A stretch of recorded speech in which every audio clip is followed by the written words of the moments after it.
to keep doing what they love. So get out there and keep cheering, keep playing, and keep following your passion. If you're looking for heating and cooling services or expertise in Hamilton, look no further than Carefree Heating and Cooling. Established in 2010, we are a knowledgeable and fully trained on a full range of HVAC products, maintenance, technology, you name it. We do professional quality work for everything we do, so you can enjoy a more comfortable home. We promise comfort you can count on. Carefree Heating and Cooling, a proud sponsor of your Hamilton Joes. Robinson Fence Company has been servicing the Hamilton area for over 24 years. They're located at 1635 Howell Avenue in Hamilton and offer residential, commercial, and industrial fencing. For more information, please call Robinson Fence Company at 513-867-0080. Your AAA store has moved to a new location in Hamilton. 2870 Menards Boulevard in Fairfield Township is your new home for all your travel, insurance, and attraction ticket needs. AAA has great member deals on everything you need for a great vacation. Visit AAA today in Fairfield Township to join America's largest motor club organization or online at AAA.com. No matter what you're looking for in a gym, Planet Fitness has a membership option made for you. All Planet Fitness memberships enjoy unlimited access to their home club and the support of our friendly, knowledgeable staff anytime you need it. It is our goal to provide a clean, safe, welcoming environment for anyone who walks through our door, and all the equipment, amenities, and support you need once you're here. Planet Fitness, the judgment-free zone. At Pfefferly Tire and Automotive, our mission is to provide quick, reliable service at an affordable, low price to maximize customer service. We are committed to excellence in customer service as well as automotive services. We value our long-lasting relationships with our customers, employees, and our suppliers. By using the latest technology in the automotive service industry, there's rarely a problem we can't solve. We hold ourselves to the highest levels of honesty and integrity to earn and sustain your trust as a loyal customer. Family owned and operated since 1994. Every time there's a close play, you've got to hope that the umpire is seeing the play correctly. That's why Hamilton Eye Care Center brings you every close play this season in Hamilton Joes baseball. They can be found at 1360 Eaton Avenue in Hamilton, Ohio, or they can be called at 513-894-1800. They can help you see the difference so that you don't miss the call on any close play. The Greater Miami Valley YMCA. When communities get better, the world gets better. Discover how we positively impact the nation and how you can help us, one neighborhood at a time. The Greater Miami Valley Y, your local stop for building a healthy spirit for mind and body for all. Proud Hamilton Joes sponsor Miller Coors wants to remind you, whether you're watching the Joes at Foundation Field or catching the game on YouTube, to never compromise on taste. Reach for a Miller Lite, the light beer that's always brewed for more taste with only 96 calories and brewed right here in Ohio. Miller Lite, hold true. Located conveniently at 202 North 3rd Street, Neil's Famous Barbecue serves Hamilton's best Southern-style barbecue. Come into our downtown location Monday through Saturday and enjoy our award-winning all-purpose sauce. For groups of any size, we cater. Call us today at 513-737-2783. Neil's Barbecue, proud partner of your Hamilton Joes. At Smoothie King, we believe the best ingredients come from nature. That's why we keep adding more whole fruits and vegetables to our smoothies to help you get more out of every sip. At Smoothie King, we've added real whole raspberries bursting with fresh, crisp flavor just in time for summer. Try an angel food raspberry or Greek yogurt raspberry smoothie for a limited time only. Enjoy whole raspberries at any of the 8 Cincinnati area Smoothie King locations. Smoothie King, smoothies with a purpose. Proud partner of the Hamilton Joes. Welcome back to another edition of Hamilton Joes Baseball. Garrett Weaver. Mark McClure is not going to be on the call tonight. He's got other duties in the ballpark. It will be game 1 against the Cincinnati Steam. This is technically an away game for the Joes, even though it's being played at Foundation Field. Cincinnati Steam home ballpark has been dealing with some flooding as of late, so yesterday's game got postponed to today, but it hadn't cleared up in time, so playing game 1 here tonight, and it's going to be a doubleheader tomorrow, hopefully in Cincinnati, but if not, right back here at Foundation Field. So the Joes, as I said, will be the visitors. They'll be batting in the top of each inning. For the Joes, they're going to throw out a pretty similar lineup to usual. Marshall Rich will be pitching and hitting first. Brennan Gick back in center field. He'll be hitting second. Preston Miller at first. Ryan Thompson in right field hitting fourth. Avery Janning at third base hitting fifth. Brock Mathis will be your DH tonight hitting sixth. Dalton Miller will be out in left. Zach Orn will be at second hitting eighth. And Logan Thomason back in his usual spot, the 9-hole. Sammy Barnett will take the mound. The lefty will be facing for the Cincinnati Steam. Jake Silverstein, the all-star left fielder, hitting first. Grant Richardson in right field, another all-star for the Steam. Braden Reunion at third base, hitting third. Griffin Merritt will be at first, hitting fourth. Ben McCabe will be fifth, catching. Ethan Stringer will be out in center field. Nathan Stoles will be DHing, hitting seventh. Drew Reckart will be at second base, hitting eighth. And Eddie Rivero will be hitting ninth, the shortstop for the Steam. On the mound for Cincinnati will be Brock Narker. Narker comes in to the game a 2-0 record, 2.1 ERA in 23 and a third innings pitched, 19 strikeouts. So Joes are going to have their work cut out for them, and they're going to need a good start from Sammy Barnett to have a chance at this game 1 of a 3-game set versus the Steam. Only 6 games remain in the season. Joes have some ground to gain on both the Copperheads, Steam, and Settlers, all above them currently in the divisional race, but it's still tight and it's still in reach for the Joes. They just got to take care of business here. So we'll take a short break for the national anthem. We'll be back with first pitch at Foundation Field. Butler County Mental Health and Addiction Recovery Services, in partnership with the community, is here to provide comprehensive recovery-oriented system of care and prevention. In addition, we continuously improve the quality of life of Butler County citizens through the support of addiction and mental health recovery services. Butler County Mental Health and Addiction Recovery, a proud sponsor of your Hamilton Joes.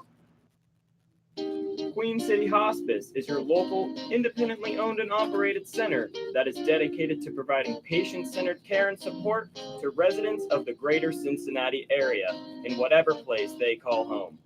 We understand that our staff is the most important aspect of our organization, and that is why we hire only the most qualified and compassionate individuals in the industry. This is why our care is second to none. Bridgewater Falls offers guests a unique shopping experience with more than 30 shopping destinations, including Target, JCPenney, Ulta, Best Buy, Michaels, Dick's Sporting Goods, and many more. Bridgewater Falls also has a wide variety of delicious dining destinations, from burgers to pizza to sushi. Experience all the flavors of Bridgewater Falls.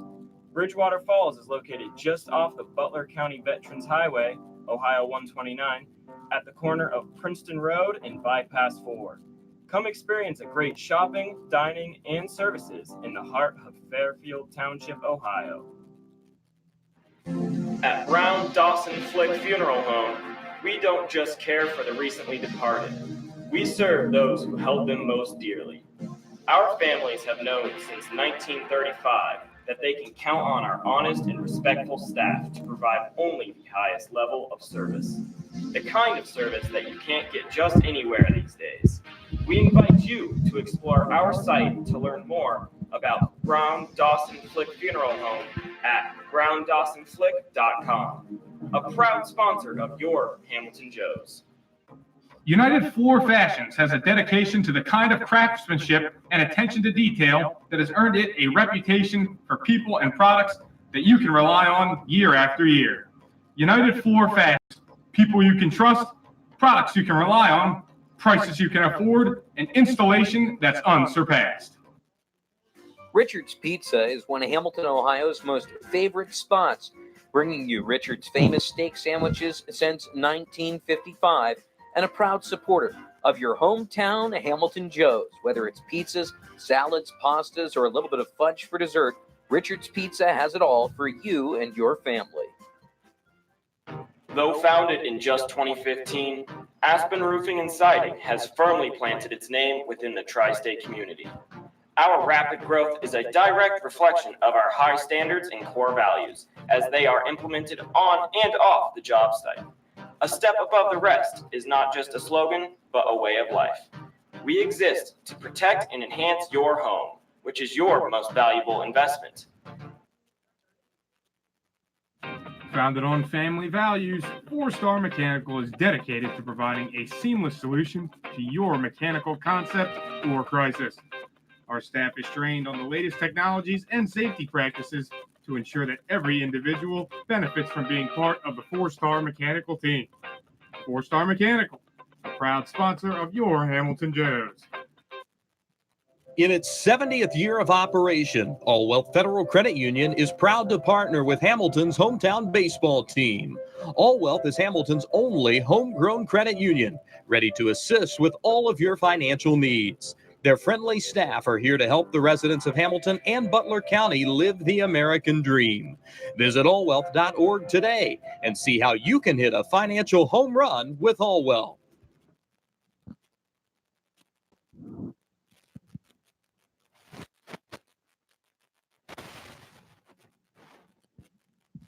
Back here for first pitch at Foundation Field, it will be the Joes batting first, as Marshall Rich will come to the plate to face the starting pitcher for the Steam.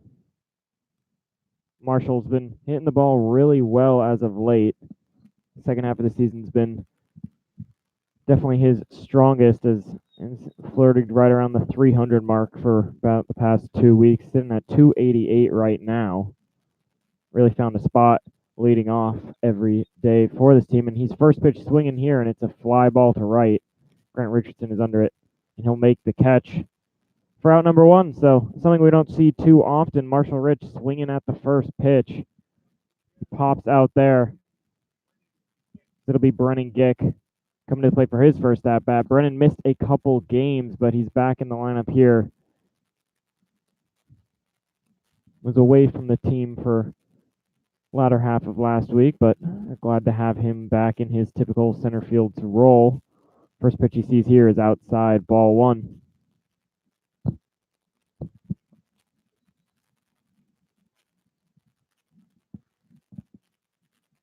One-zero pitch from Narker. That one swung on and just fouled on the first baseline.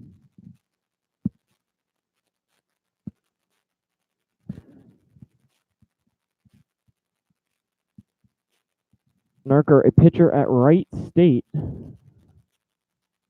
coming in here for being his 24th inning pitch. This one's outside, 2-1.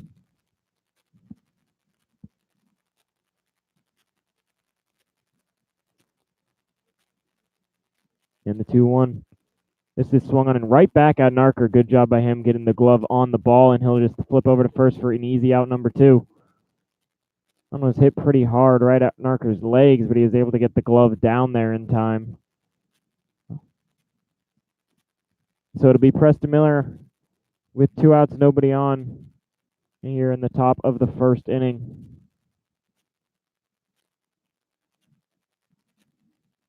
Preston, after having a pretty big slump midseason, has been really getting the bat back going. He's coming towards 300 mark again, sitting at 290 as he takes this first pitch inside, ball one.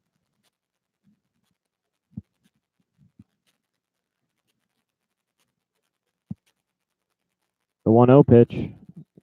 This one is a little bit outside. He was able to check the swing. Preston, the first All-Star from this Joe's team, had 7 of them at the All-Star game on Tuesday. All performed fairly well. This is a Base hit into right field, so Preston Miller's bat stays hot as he gets first knock of the ball game. And it'll be Ryan Thompson, who, with Jake Cates no longer with the team for the rest of the year, Ryan Thompson's going to slide in to the cleanup role. Thompson, another all-star, had a base hit on Tuesday. It's really the pitching that performed the best for the Joes, specifically Jacob Webb, as this first pitch is in the dirt. Ball one. Webb pitched a 1-2-3 beautiful inning, got 3 strikeouts in the 9th inning of that ball game. Jake Cates also pitched well in the 10th inning. The 1-0 pitch is swung on and hit into left field. This is going to hang up and be caught by Silverstein for out number 3. So Joes will get a base hit, but go quietly in the first. We'll go to the bottom of the first inning. Steam will take their first at-bat here at Foundation Field. Fort Hamilton Hospital is a full-service community hospital that continues to lead the way to better health in the Butler County area, serving patients from Fairfield, Oxford, Cincinnati, and Middletown. We combine modern technology, highly skilled physicians with a friendly, caring staff. Fort Hamilton Hospital, serving you since 1929 and a proud sponsor of your Hamilton Joes. United Heartland Insurance Agency is a consolidation of a number of family-owned independent insurance agencies, the oldest of which dates back to 1872. For years, we've been protecting the assets of our clients by offering comprehensive and competitive business, personal and life insurance products for some of our finest insurance companies in the business. Members of our professional, licensed staff average over 20 years of experience in the insurance business. United Heartland, a proud sponsor of the Hamilton Joes. Customized vehicle and car wraps from Luxurious Wraps will have you zooming past your competition. From full color wraps and window graphics to magnetics and vinyl lettering, our team of professionals will work with you to determine the best and most cost-efficient solution to turn your company vehicle into a high-impact advertisement. Come curious and leave inspired. The Fitton Center for Creative Arts isn't just a building, it's an experience. We are a nonprofit community arts organization that has been a part of the Hamilton community for over 20 years. Visit us soon to see what we have to offer. Learn something new in one of our art classes or workshops that are open to students of all ages. Be enthralled by extraordinary musicians, actors, and dancers at one of our live performances. Stroll through our remarkable art galleries or reserve one of our diverse venues for your special events. Become a part of the Fitton Center and redefine the way you experience the arts in Hamilton. Back here for the bottom of the first inning. Joes went pretty quietly, did get a base hit from Preston Miller in the top of the first, but unable to capitalize, as leading off will be Jake Silverstein. Silverstein, as we mentioned, one of the all-stars for the team, 368 batting average coming in. He'll take first pitch strike from Sammy Barnett. Sammy's had a very up and down year. He's either looked fairly dominant or struggled mightily, as this pitch is hit into center field. Brennan Gick will settle under it and make the catch for out number 1. Barnett comes in to the game with 25 innings pitched, a 4.32 ERA, 24 strikeouts in those 25 innings. But it's really been either hit or miss for him. He'll dominate for 5-6 strong innings, or he'll go only 1 or 2 innings and really struggle.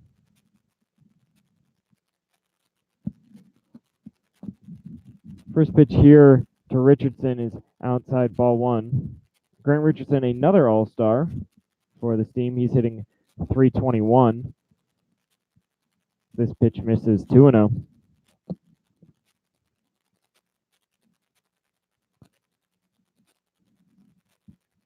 Two-0 pitch. That one is on the outside corner. 2-1. Top of the lineup for this team is very strong. Silverstein, Richardson, and Runyon all hitting over 320. This pitch is fouled out of play down the third baseline.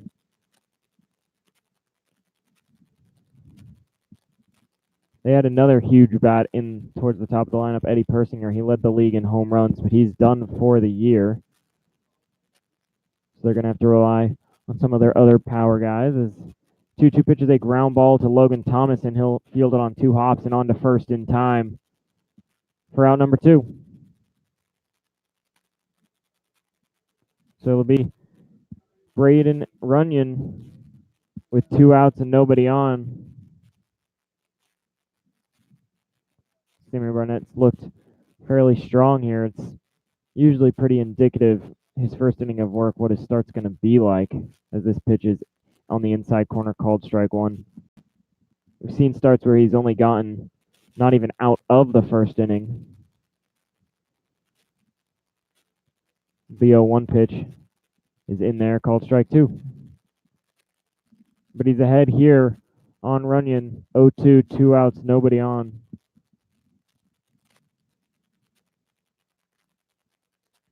And here is the 0-2 pitch. A ground ball towards Avery Janning. He'll field it on a hop on to first, and that one will be dropped by Preston Miller. Not sure if it would have been in time anyways. It's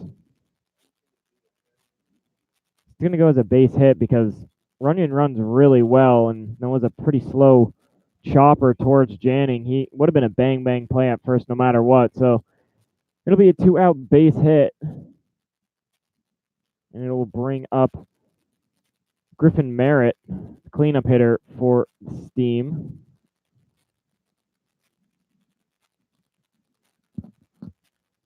First pitch to him is swung on and fouled out of play down the first baseline. Merritt comes into the ball game, 273 batting average. He's got 4 home runs, 15 RBIs. This is his 100th at-bat of the season. This pitch is swung on and missed for strike 2. Barnett got him to chase one in the dirt.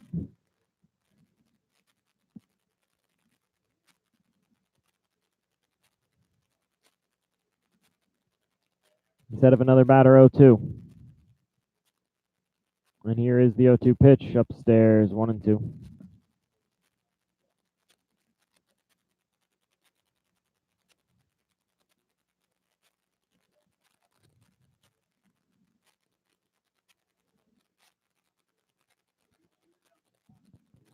Pitch is a ground ball towards Logan Thomas, and he's going to go the short way to second for out number 3. So that'll do it for the first inning. Both teams get a 2-out base hit, but nothing after that. So we'll go to the top of the second inning, tied 0-0 here at Foundation Field.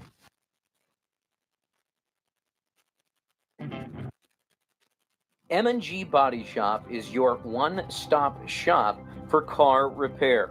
Woman-owned and family-operated collision repair center. They can be reached at 513-851-9056 or can be found online at mgbody.com, a proud sponsor of the Hamilton Joes. Pate Appliance Services have given you 61 years of phenomenal service for any appliance that you need. With flexible scheduling, automated reminders, state-of-the-art service, and an A-plus customer satisfaction rating from the Better Business Bureau, Pate Appliance Services is there for you. They can be reached at 513-863-4700 or found online at pateappliance.com. Ellie Schofield Window and Door is proud to be a returning sponsor of the Hamilton Joes 2011 season at Foundation Field. Ellie Schofield Window and Door is locally owned, offering a wide variety of services from storm windows and storm doors to glass block windows, garage doors, and aluminum and fiberglass awnings. Make sure you stop by the Schofield showroom, located on South B Street in Hamilton, or call us for a free in-home estimate at 513-863-8932. Ellie Schofield Window and Door, a trusted and valued sponsor of the Hamilton Joes. Back here for the top of the second inning. Leading off for the Joes will be Avery Janning. Janning comes into the game with a 284 batting average. He's another guy that's been jumping up and down between around 280 and 310 almost all season long, sitting at 284 right now, as first pitch to him is upstairs from Narker, ball 1. Only took 10 pitches for Narco to get the Joes out in that first inning as pitch is a little up and in 2-0.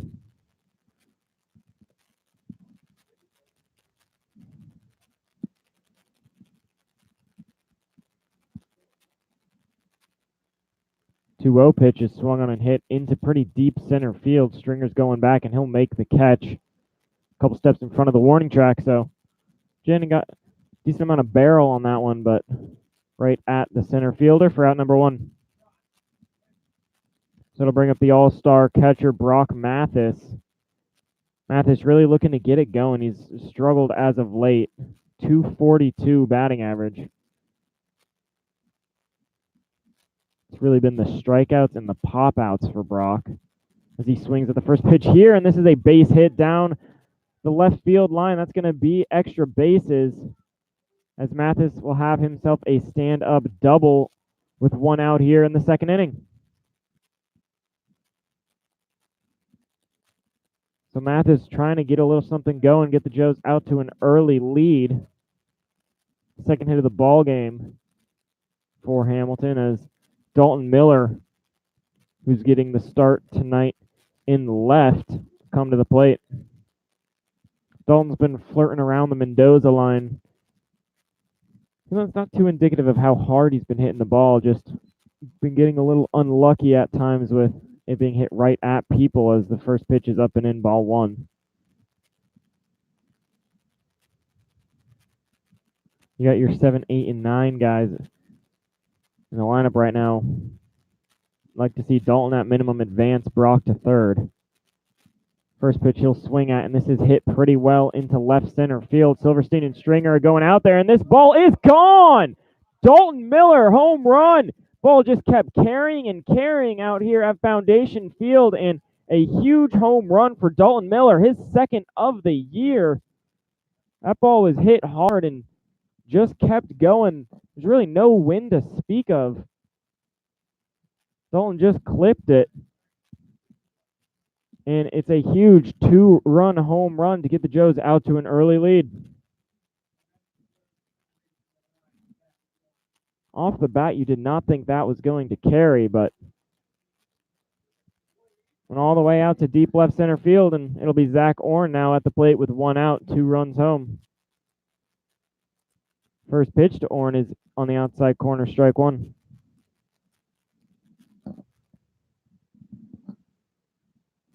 It's exactly what the Joes needed, try and get a little momentum in their dugout, try and hold on to it, as this is a ground ball up the middle. Rivera will get to it, but coming off the bag is Merritt at first, so it'll be a base hit. And that was a really tough play for the shortstop Rivera.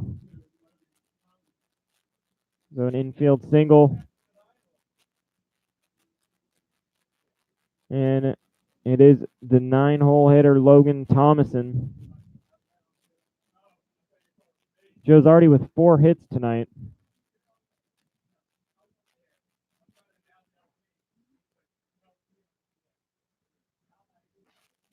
See what Logan Thomason can do. His first pitch to him is a little high, ball 1. Hit for Zach Orn. He takes the average up to 310 on the year. He's been really hitting it well after being gone for about a week and a half with a hand injury. For Logan Thomason, the all-star shortstop, he's batting .235, 2 home runs, 23 RBIs. As this is right back up the middle. That's a base hit. That's going to be first to third. Oh no, Zach Orn will shut it down at second as center fielder Stringer was able to get to the ball fairly quickly. And Joes are stringing together some hits here as it'll flip the lineup. Marshall Rich will take his second at bat. Marshall swung at the first pitch, popped out in his first at bat. Just a little weak fly ball to Richardson and right. See what he can do here with 2 men on and only 1 out. 2 of your faster guys on the team on the base paths as well. First pitch to Marshall is down low, ball 1.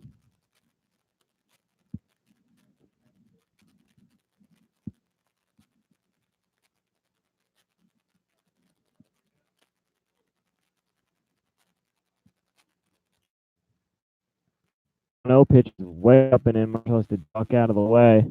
2-0. Marshall was invited to the first part of the All-Star Game festivities. He hit BP and did catching drills in front of all the scouts. He really didn't get his bat going until after the All-Star voting had closed. Otherwise, he probably would have been in consideration, as this is a ground ball foul.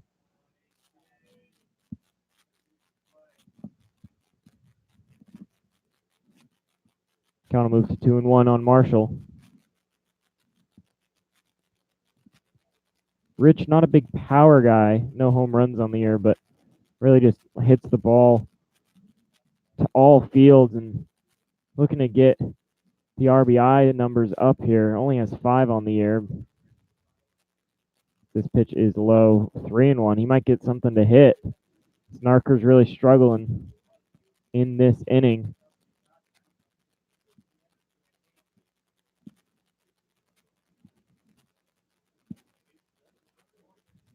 Really pounded the zone in first innings. Not as much here as this pitch is low, ball 4, so it'll be bases loaded with 1 out for Brennan Gick.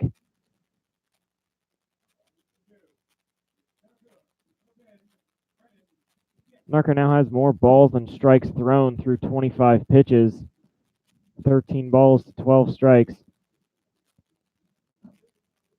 Brennan 0 for 1 on the game. He hit a ground ball right back at Narker, who was able to stick his glove out and field it.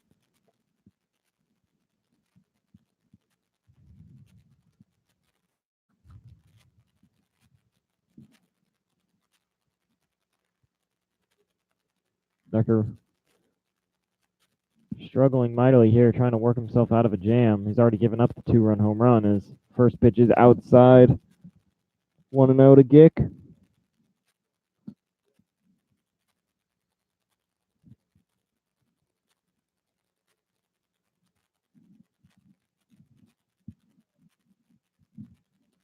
One-0 pitch.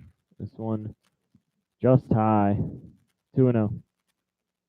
It's like a pretty good pitch from Narker, but when you're not hitting the zone, you're not getting too many calls.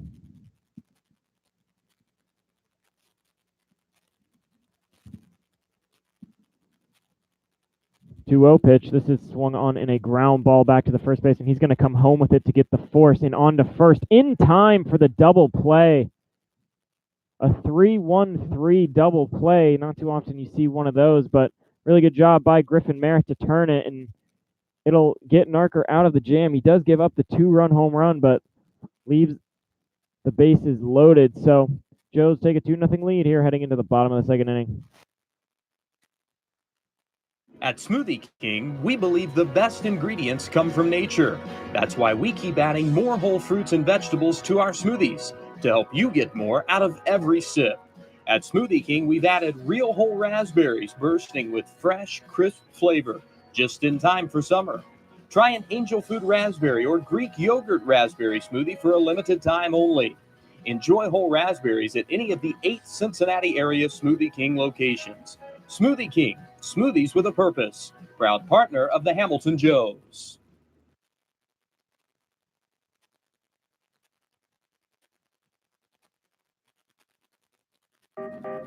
The Greater Miami Valley YMCA. When communities get better, the world gets better. Discover how we positively impact the nation and how you can help us, one neighborhood at a time. The Greater Miami Valley Y, your local stop for building a healthy spirit for mind and body for all. Though founded in just 2015, Aspen Roofing and Siding has firmly planted its name within the tri-state community. Our rapid growth is a direct reflection of our high standards and core values, as they are implemented on and off the job site. A step above the rest is not just a slogan, but a way of life. We exist to protect and enhance your home, which is your most valuable investment. Back here for the bottom of the second inning, Joe's putting 2 on the board in the top of the second to take a 2-0 lead off the Dalton Miller home run. Joes haven't had all that much power in the bats this year. That was their 19th homer of the year compared to the Steam, who coming into the ballgame have 38. It came at a good time. First pitch here in the second inning is low, ball one for Ben McCabe. 1-0 is swung on and missed 1-1. McCabe, all-star catcher for this team, comes into the ball game. 263 batting average. This pitch is in there, 1-2. 263 average, 3 home runs, 14 RBIs on the season.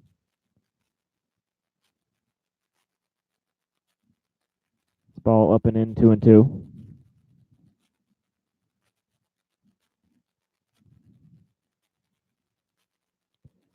Two pitch is fouled out of play down the first baseline.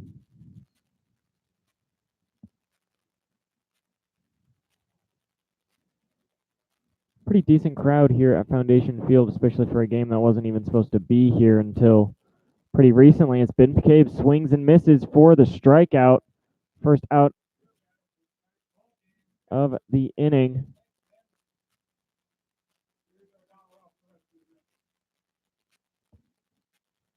And it'll bring up Ethan Stringer.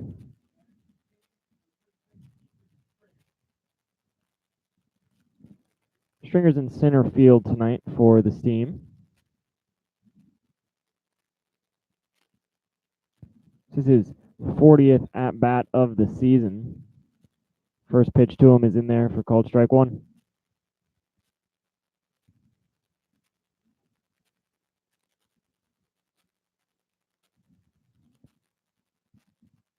Oh, one pitch is just a little inside, 1-1.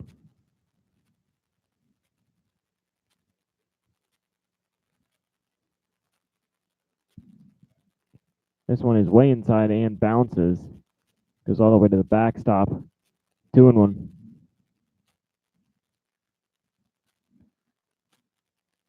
Sammy trying to put a 0 on the board after the Joes got 2. This pitch is just on the inside corner. Looks like it's going to be a pretty wide zone, not a very tall one tonight.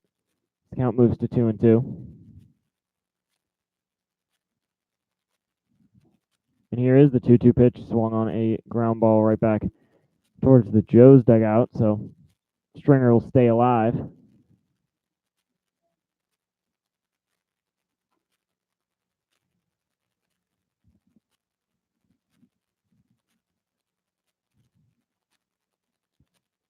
Two-two pitch is a little bit low, 3-2. Stringer did a good job laying off that one. It was low, but enticing as the payoff pitch is fouled out of play.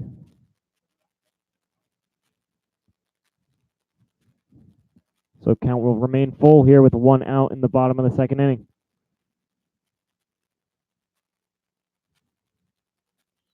Three-two pitch. He checked his swing, and he went around. They will appeal down the first baseline, and umpire says he went. So second strikeout in the inning for Sammy Barnett, his second of the game. And it'll bring up Nathan Stoles.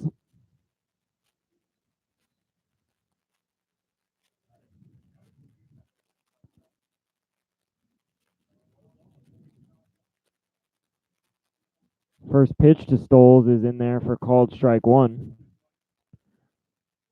Stoles designated hitter tonight. Backup catcher for the Steam. Struggling a bit, 222 batting average. This pitch is a little outside, 1-1.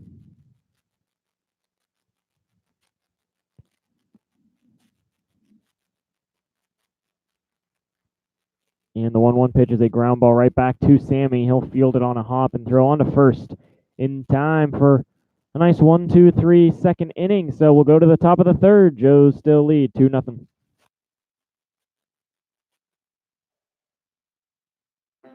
Butler County Mental Health and Addiction Recovery Services, in partnership with the community, is here to provide comprehensive recovery-oriented system of care and prevention.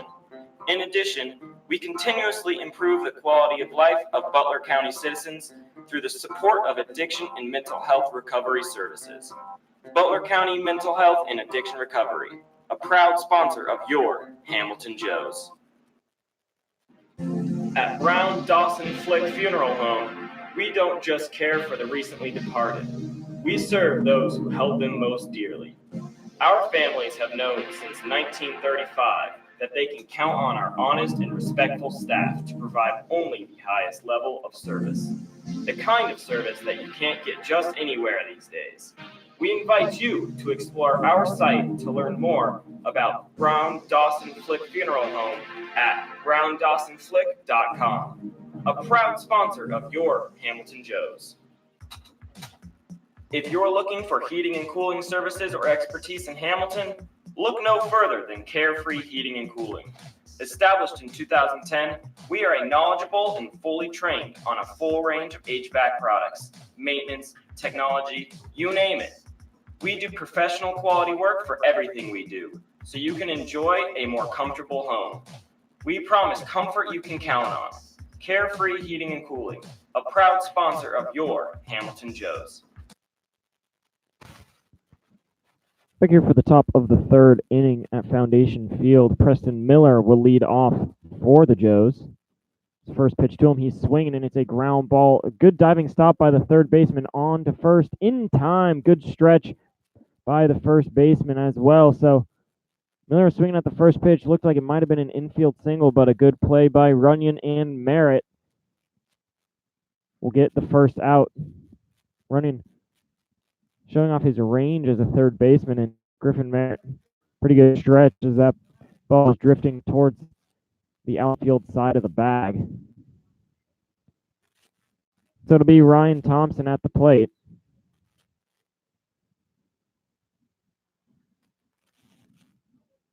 Ryan 0 for 1. He flew out to left field his first time up as he fouls this one straight back.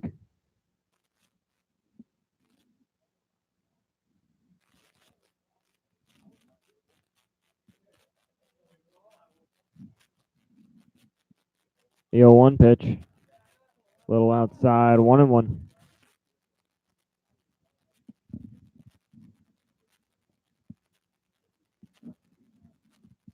Narco looking to settle in after a pretty tough second inning as this breaking ball stays way high. 2-1.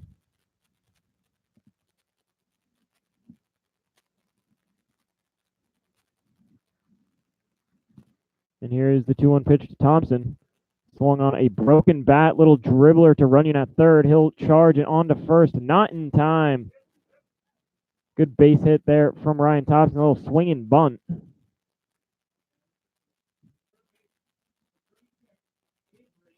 And so it'll bring up Avery Janning with one out and one man on. Thompson's bat splintered a little bit there. A couple pieces need picking up on the turf infield. He'll trade in the bat for a hit any day.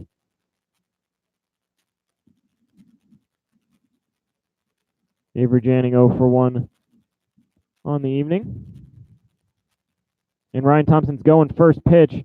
The throw down to second is in time. A perfect throw from Ben McCabe gets Ryan Thompson stealing. And that's why he's an all-star starter. Ben McCabe, is the pitch was pretty perfect to have a throwdown on a little bit outside, and right in it was a fastball right in McCabe's wheelhouse. Good transfer, good throw for the second out as the 1-0 pitch is fouled to the backstop. 1-1.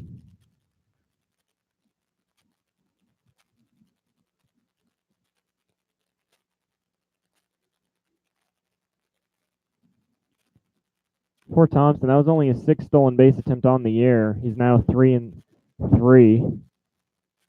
3 successful, 3 caught as this pitch misses the zone. 2-1.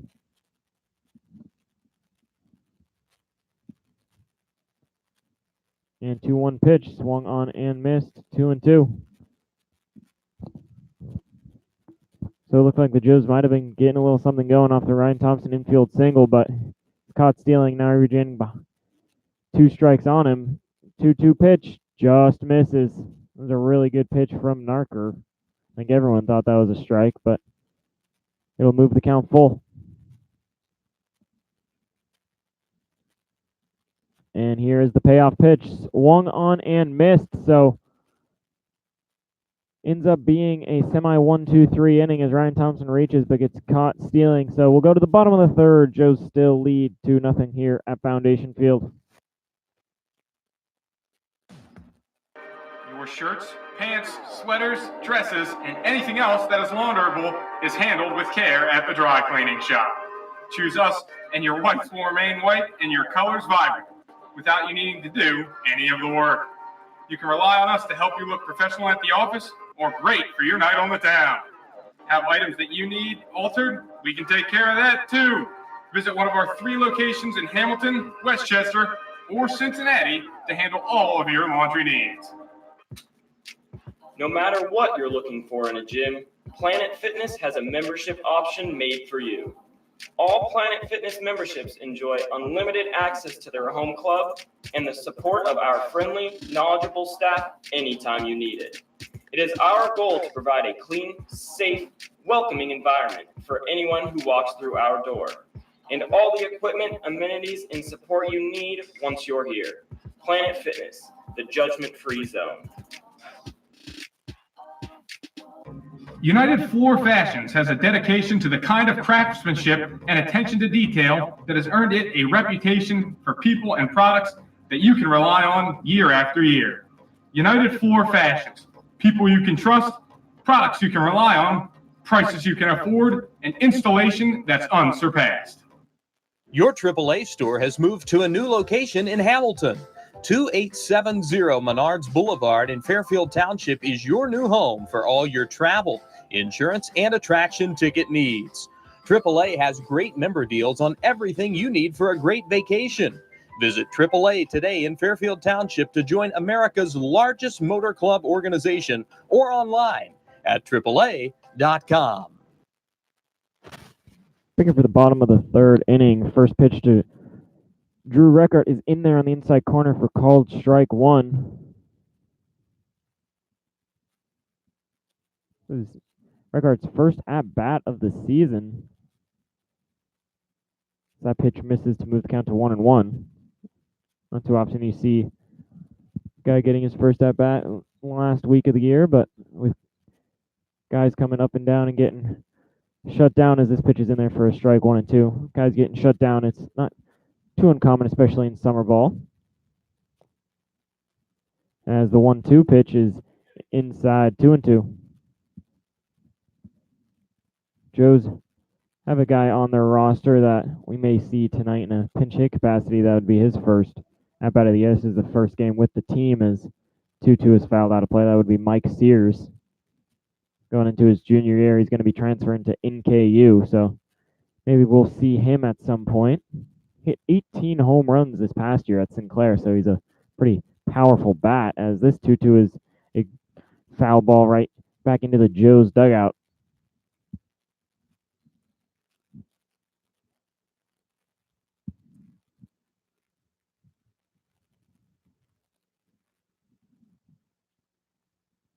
Two pitches a hit and just out of reach of the diving Zach Orn for a base hit into center. Zach Orn laid out for it, but it was just out of his range. So it'll be a leadoff single for Reckart, and it'll bring up the 9-hole hitter, Eddie Rivero.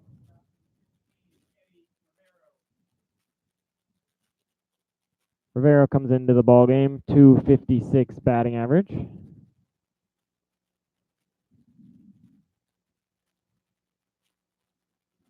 His first pitch, he's swinging. It's a pop-up drifting towards the steam dugout. This is going to drift out of play for strike 1.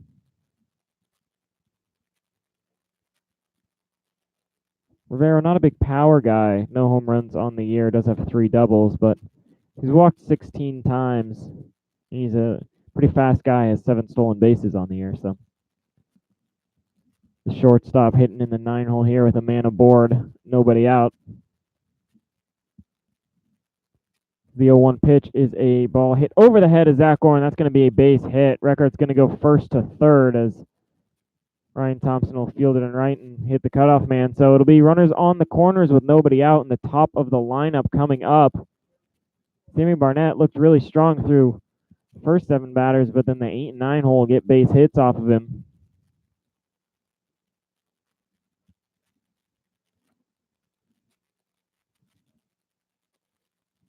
So it'll be Jake Silverstein, the All-Star.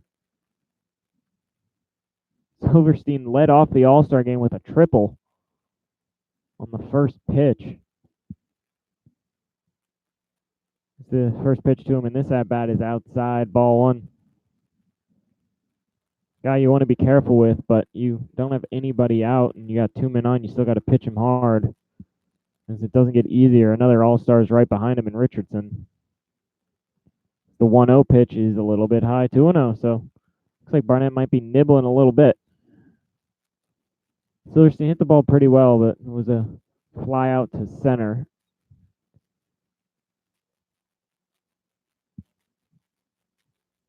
The 2-0 pitch to him is a little bit up and away. 3-0. I'm sure Silverstein has the green light if he wants it, but expect him to be fairly patient here unless he gets something he really likes. As the 3-0 pitch he is swinging at, and it's a weak fly ball in right field, and it drifts foul. So he was swinging 3-0. It'll be 3-1 on him now. Infield at double play depth. They're conceding a run on a ground ball up the middle.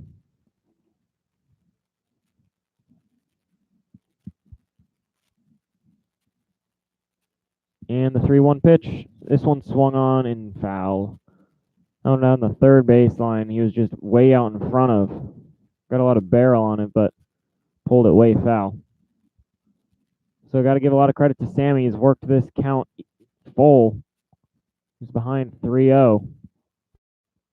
One of the best hitters in the Great Lakes League. As the payoff pitch swung on and missed, he comes all the way back and gets the strikeout of Silverstein. A huge first out here in the 3rd inning. As a double play would now end the inning. Silverstein goes down on strikes. It's Grant Richardson comes to the plate. The lefty also 0 for 1. He grounded out his first time up. First pitch to him is up the middle. That's going to be a base hit, and that's going to be an RBI. Trying to go first to third. Sliding in there in time. That was Rivero. He runs pretty well, as mentioned earlier. So he goes first to third. So it'll be runners still on the corners. 1 run scored. 1 out here in the 3rd. Steam get 1 back and are now just trailing by 1 as another big bat, Braden Runyon, comes to the plate.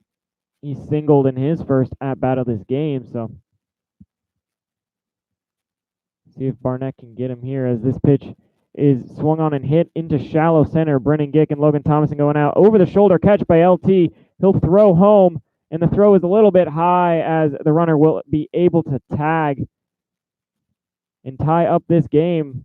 LT made a really nice over-the-shoulder catch out there in shallow center, but his momentum was taking him away from the plate. He kind of just turned and hucked it, and it was a pretty high, soft throw. Marshall Rich had to jump to catch it, and Rivera was able to tag and score. So it'll be an RBI for Runyon, and this ball game is tied at 2. It's 2 outs now, runner at first rather. Richardson did not advance as this pitch is fouled out of play by the first baseman, Merritt.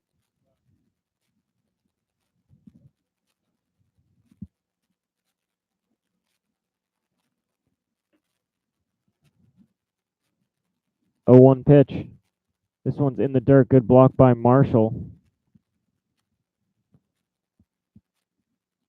1-1.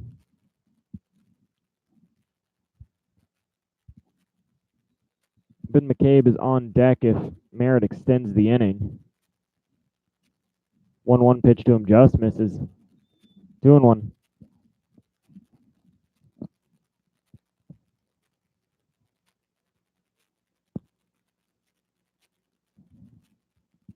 And the 2-1 pitch is a good breaking ball that drops in there. 2-2.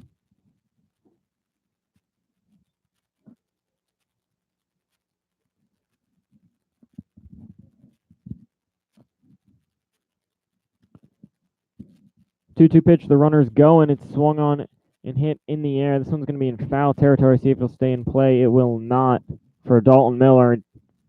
Just runs out of room as that ball hits off the top of the batting cages out there in foul ground. Count will stay at 2-2. 2 outs. Runner at first.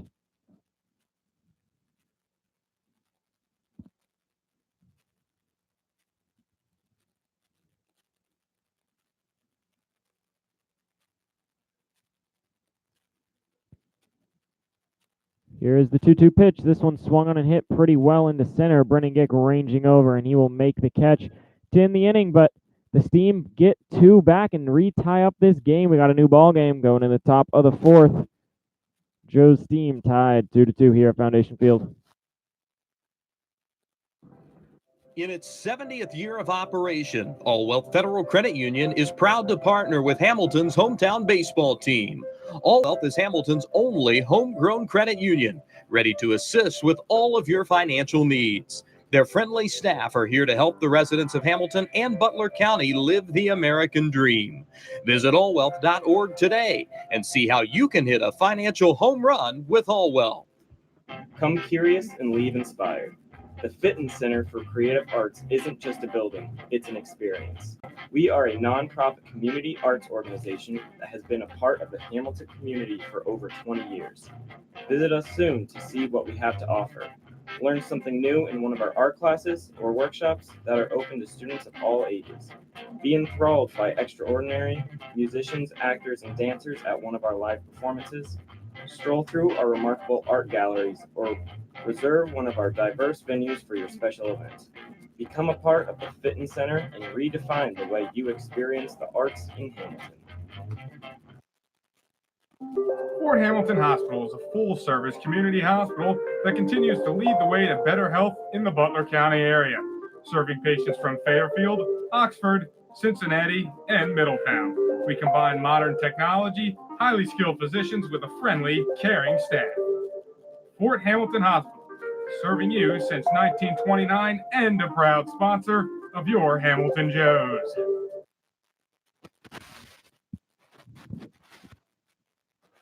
Back here for the 4th inning.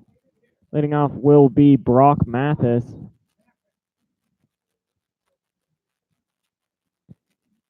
Brock got a base hit in his first at-bat. It's a double down the left field line. Takes first pitch strike here. He also came around to score on the Dalton Miller home run. The 0-1 pitch is inside, 1-1.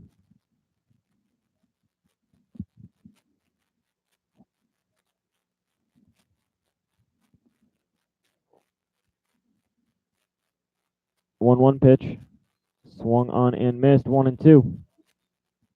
Narker got him to chase one up in the zone.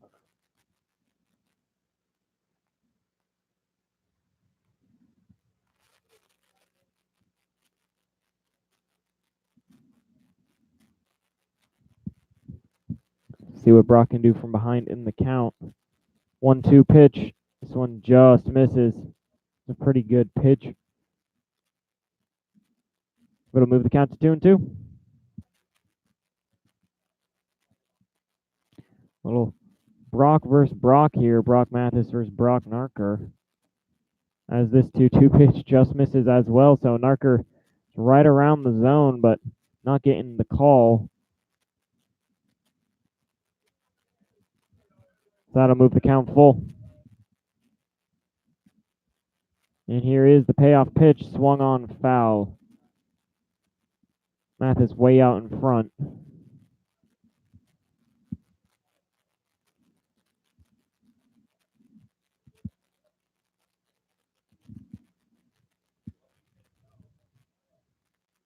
it'll be another payoff pitch here. Narker still has thrown more balls than strikes in this outing. Pretty strange for a guy that came in with such a low ERA. The 3-2 pitch is downstairs, ball 4. So Mathis will take the walk, the second of the game for the Joes. And it'll be Dalton Miller at the plate. Dalton hit a bomb in his first at-bat. Ball just kept carrying and carrying out to left center field and gave the Joes a 2-0 lead at the time. See what he can do here in his second at-bat. First pitch to him is downstairs. 1-0. Narker really struggling to keep it in the zone consistently. As he's trying to keep the momentum in the steam dugout after they put 2 on the board in the bottom of the third. Here in the top of the fourth, he's really struggling as Brock Mathis is trying to advance on the dirt ball, and it's a one-hopper that goes into center field. Stringer is going to field it in, so it'll be a stolen base and then advancing on the throw. Wasn't a bad throw from McCabe. It was a tough one. It was off a dirt ball. Probably should have been fielded out there by the middle infielder. Not sure if it was Rivera or Reckart, but nonetheless, it'll get Mathis all the way to third base. The 2-out count on Dalton Miller and nobody out. The 2-0 pitch is way inside. 3-0. So Narker really struggling. This will be his 50th pitch of the outing here. The 3-0. That one does catch the inside. Third of the zone, 3-1. So Mathis was sitting the whole way on that pitch.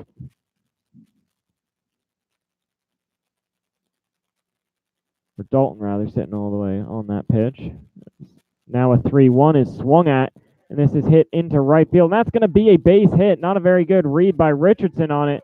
Dalton's going to try and dig all the way for third, and he's going to in there without a throw. Dalton Miller, 2 for 2, a homer and a triple.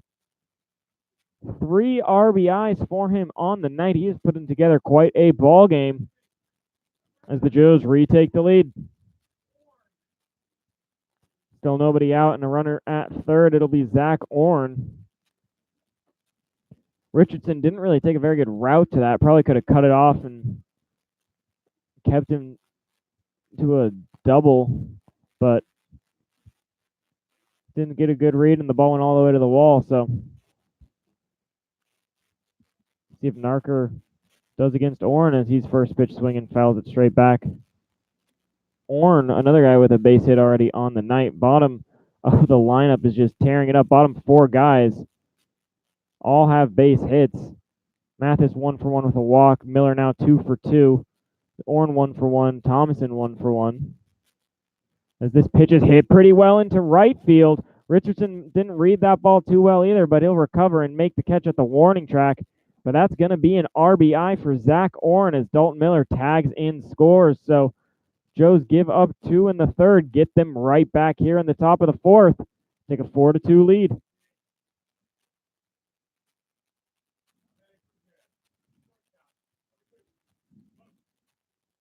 So it'll be Logan Thomason with 1 out and nobody on.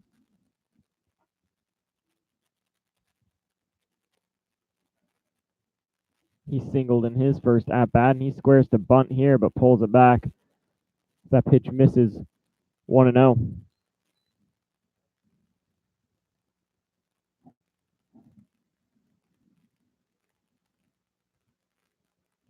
Pitch rides up and in. 2-0.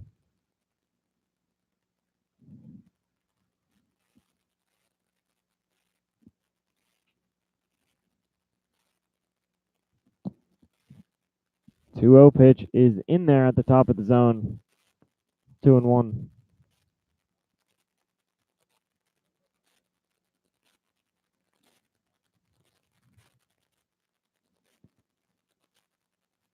Is a foul ball towards the steam dugout. Narker has struggled a bit with the walks on the year, finding the zone. He's 18 walks to the 19 strikeouts. But I don't think anyone expected him to come in here and throw about 50-50 balls and strikes. Joe's really been able to take advantage. The 2-2 pitch is just a little high, and we got another full count.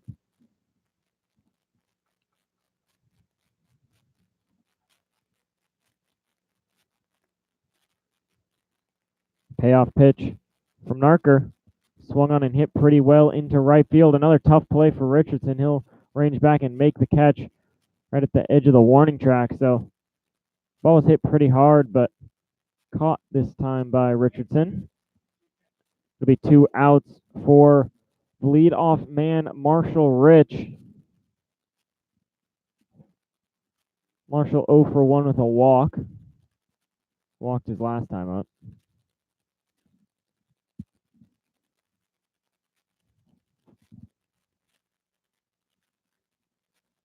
First pitch he sees here is low and away.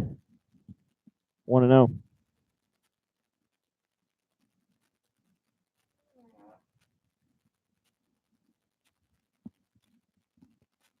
And the 1-0 pitch is way high. 2-0. 60 pitches in, still more balls than strikes.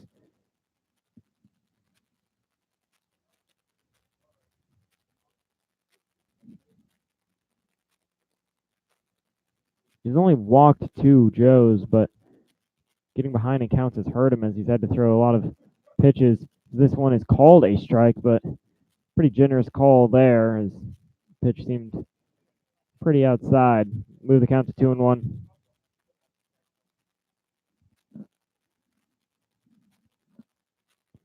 And 2-1 pitch is a ground ball to the second baseman, Reckart. He'll come up with it onto first in time.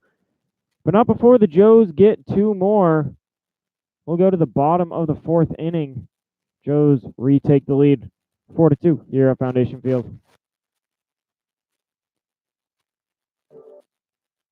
Founded on family values, 4-Star Mechanical is dedicated to providing a seamless solution to your mechanical concept or crisis. Our staff is trained on the latest technologies and safety practices to ensure that every individual benefits from being part of the 4-Star Mechanical team. 4-Star Mechanical, a proud sponsor of your Hamilton Joes. Every time there's a close play, you've got to hope that the umpire is seeing the play correctly. That's why Hamilton Eye Care Center brings you every close play this season in Hamilton Joes baseball. They can be found at 1360 Eaton Avenue in Hamilton, Ohio, or they can be called at 513-894-1800. They can help you see the difference so that you don't miss the call on any close play. Ellie Schofield Window and Door is proud to be a returning sponsor of the Hamilton Joes 2011 season at Foundation Field. Ellie Schofield Window and Door is locally owned, offering a wide variety of services from storm windows and storm doors to glass block windows, garage doors, and aluminum and fiberglass awnings. Make sure you stop by the Schofield showroom, located on South B Street in Hamilton, or call us for a free in-home estimate at 513-863-8932. Ellie Schofield Window and Door, a trusted and valued sponsor of the Hamilton Joes. Back here for the bottom of the 4th inning, Joes lead 4-2. Little substitution for the Joes. Ryan Thompson is out of the game. He had been dealing with an injury. Not sure if that's what it's about, but they will take him out here. Dalton Miller will move from left to right field to replace Thompson, and coming in is the new Joe. This is his first game with the team, Mike Sears. He'll be out in left field. So it'll be interesting to see what he's got.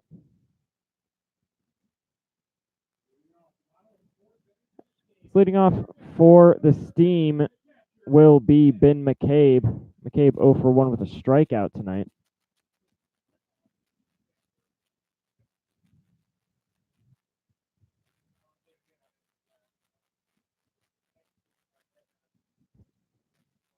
Barnett had a 2-run lead.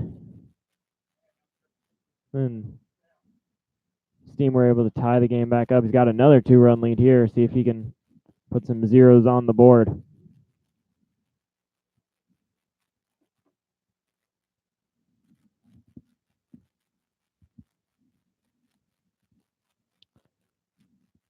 Barnett's ready, and the first pitch to McCabe swung on and missed. Looks like his elbow guard fell off there on that swing. 0-1.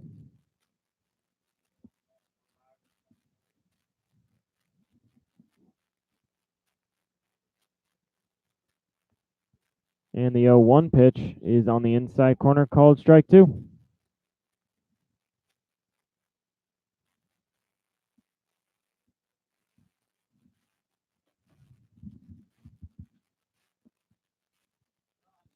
Pitch is in the dirt. 1-2.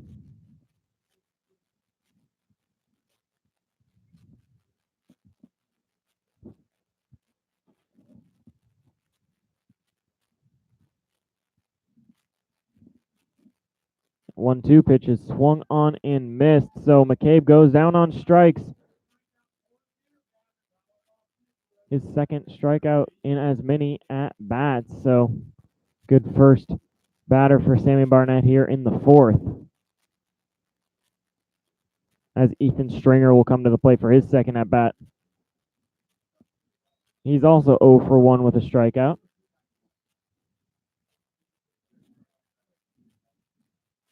Stringer goes back to the dugout, not sure why.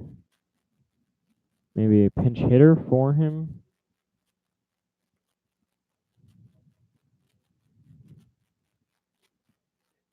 Have to see what happens here. It looks like he's going to be him still, as he's just doing something in the dugout.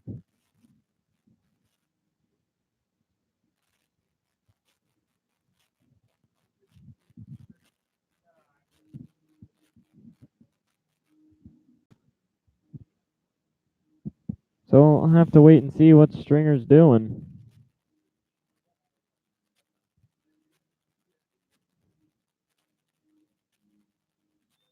It looks like it might have been a cleat issue for Stringer. May have had metal spikes on, which aren't legal here on turf.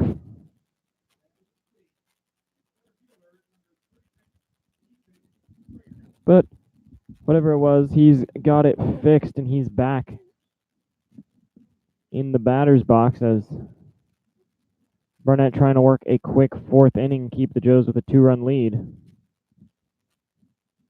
Already got a strikeout of McCabe. And here's the first pitch to Stringer. It's in there, called strike 1. Barnett really pounding the inner third of the zone tonight, especially to righties. So the 0-1 is a little too inside. That one almost caught Stringer on the elbow, it looked like. 1-1.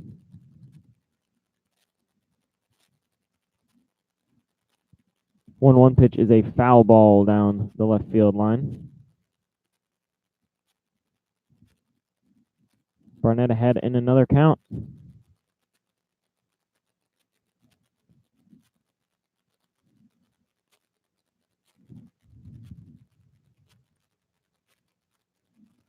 And here is 1-2 pitch. Low and a little outside, 2-2.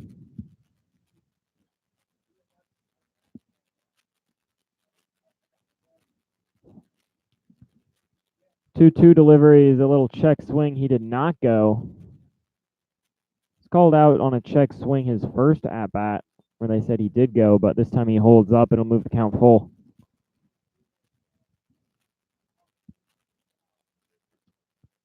So the payoff pitch from Barnett is a breaking ball in there. Strike number 3.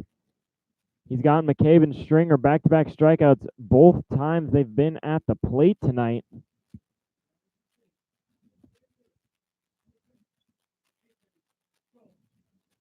So it'll bring up the DH, Nathan Stoles.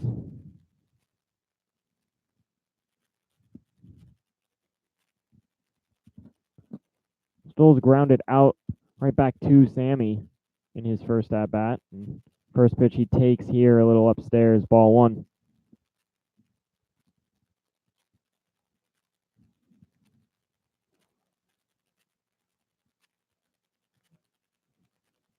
One zero is a little check swing foul ball.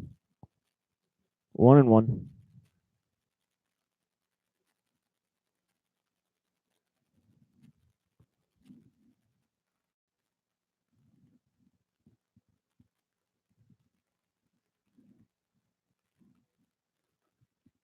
1-1 pitch. A little low and inside. 2-1. Sammy's looked really strong. It was just that third inning, the Steam were able to string together quite a few hits. As this pitch is in there for called strike 2.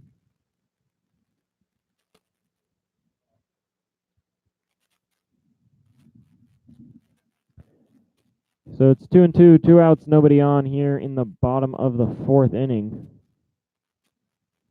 2-2 pitch is in the dirt. He checks his swing and he did not go. So it'll move the count full.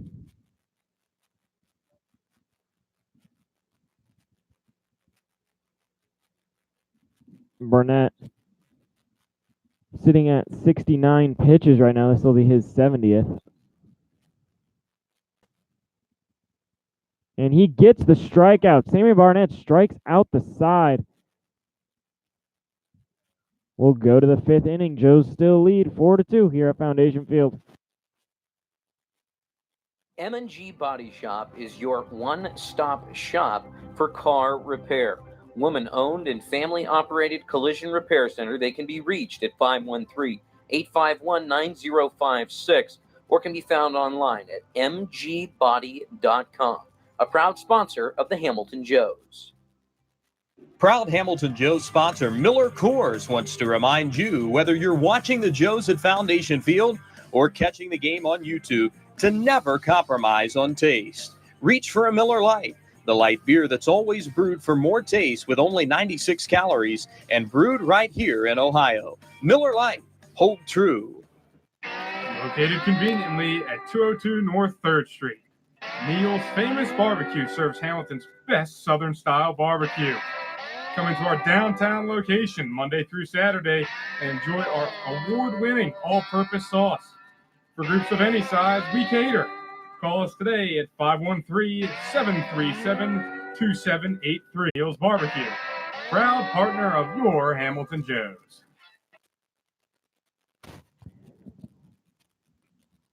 Back here for the top of the 5th inning, Joe's lead 4-2 at Foundation Field. If you're just joining us, Joe's are playing on their home turf, but are the away team in this ball game. This game was scheduled to be played in Cincinnati, but due to poor field conditions, it was moved to Foundation, but Joe's still batting in the top halves of innings. Brennan Gick will lead off for the Joes here in the 5th. It'll be Brennan Gick, Preston Miller, and then the new guy, Mike Sears. First pitch to Brennan is somewhere called ball 1. That looks like a really nice pitch, but probably a little low. This pitch bounces in there. Move the count to 2-0.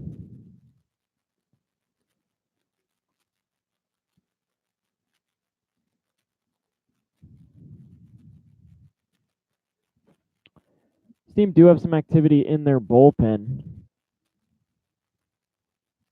2-0 pitches in there on the outside corner called strike 1.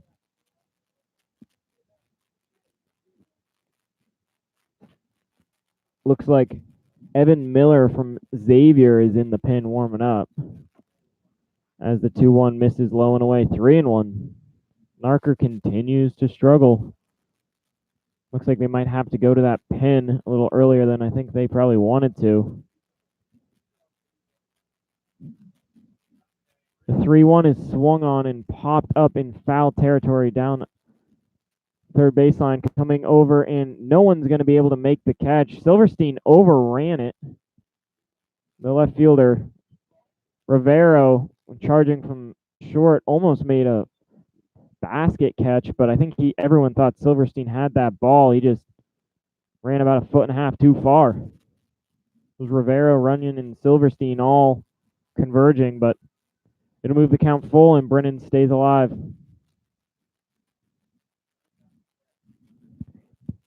Silverstein may have lost that ball in the lights. It was hit a mile high here. Nonetheless, a payoff pitch to Brennan is a little outside, so it'll be a lead-off walk to Gick. And it'll bring up Preston Miller. No one out and a man aboard. Preston has a single and a ground out, 1 for 2 tonight.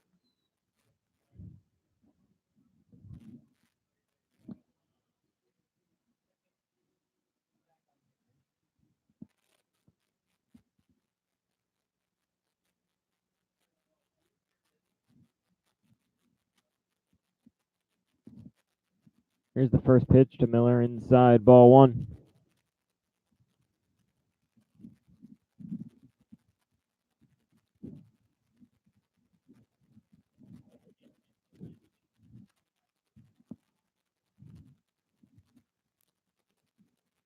As the 1-0 pitch is in there for called strike 1.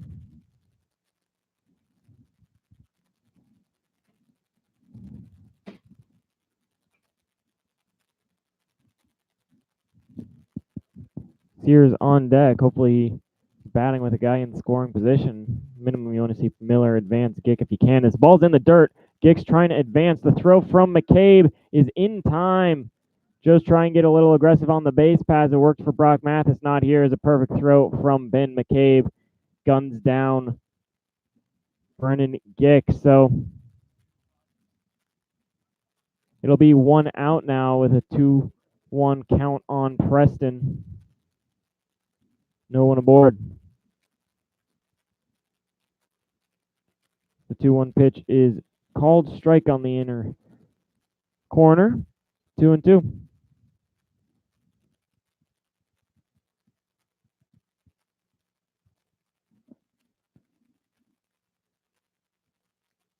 Two pitch is just a little high, and it'll work another full count. I've seen quite a few of these tonight from both pitchers. Sammy Barnett himself had a couple in the bottom half of the 4th. There's a payoff pitch, swung on and missed. Preston tried to check the swing, but went around for out number 2. So it'll be 2 outs, no one aboard for Mike Sears.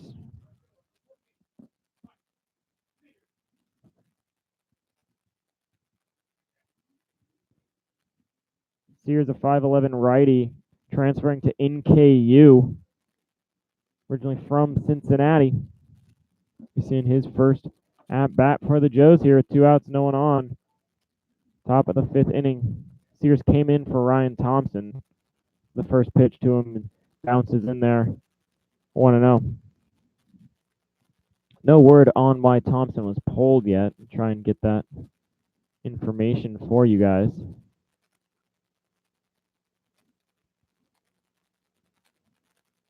The 1-0 pitch is another one in the dirt, 2-0.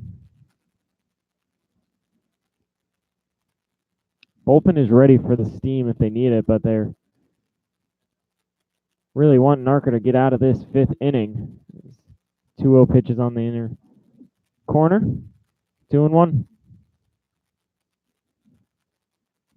Looks like Evan Miller, the guy in the bullpen, might be a new addition to the roster for the Steam as this pitch is high, 3-1.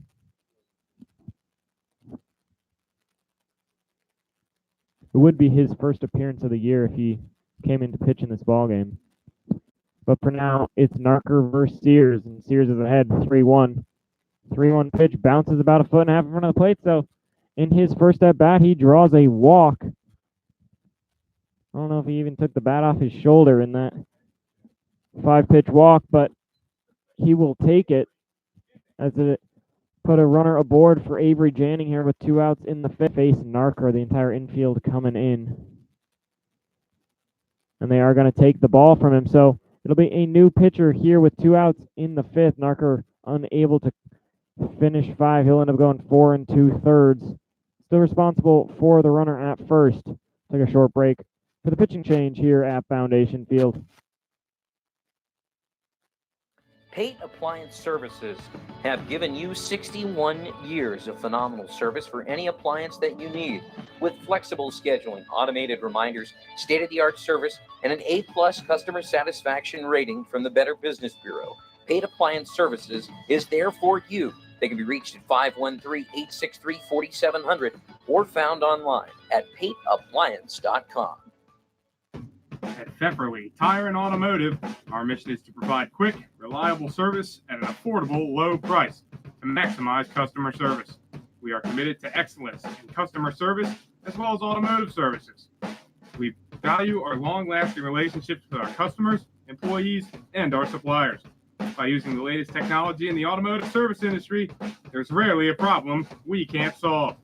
We hold ourselves to the highest levels of honesty and integrity to earn and sustain your trust as a loyal customer.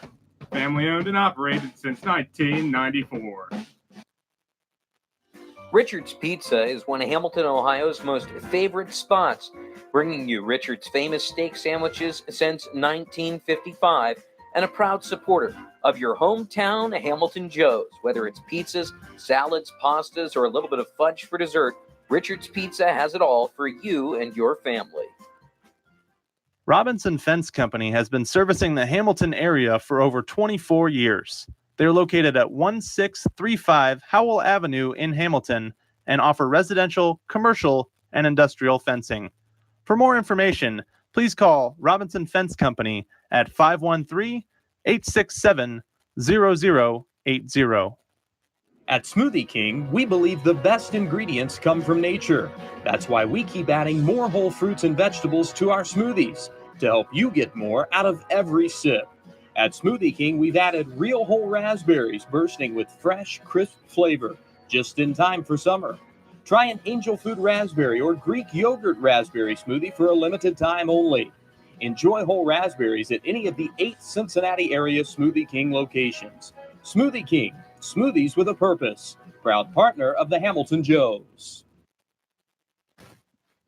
Back here, 2 outs in the top of the 5th inning. Pitching change for the Steam. Now on the mound, the righty Evan Miller at Xavier University.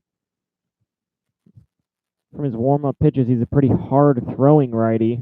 Got quite a bit of movement on the fastball. Be facing Avery Janning here as first pitch, big swing and a miss for Janning.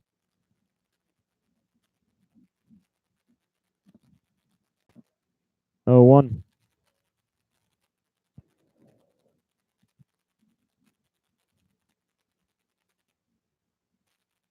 Another big swing and a miss. 0-2 to Avery Jannings. He took 2 healthy hacks at the first 2 offerings.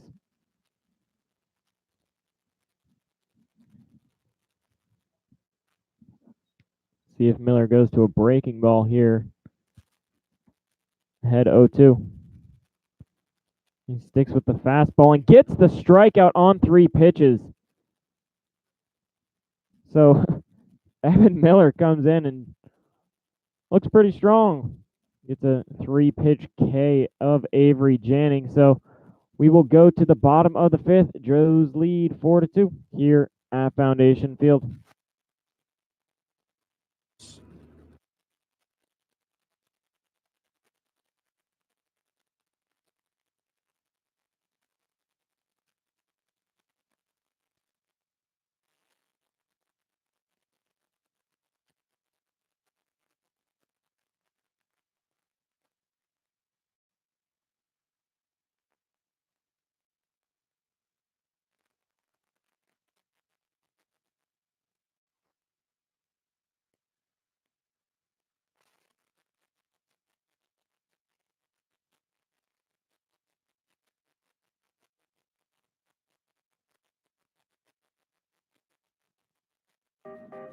The Greater Miami Valley YMCA.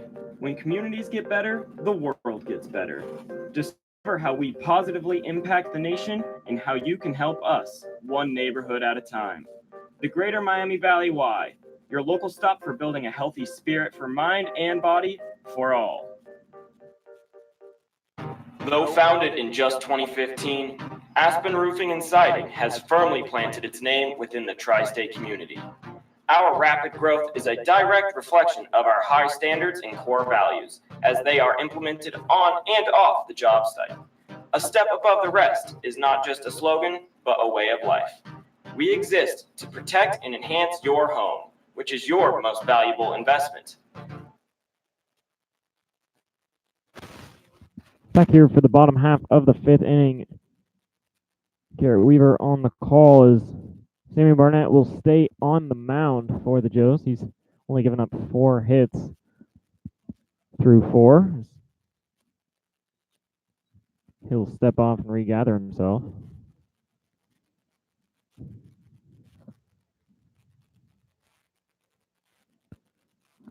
First pitch to record is fouled into the screen, 0-1.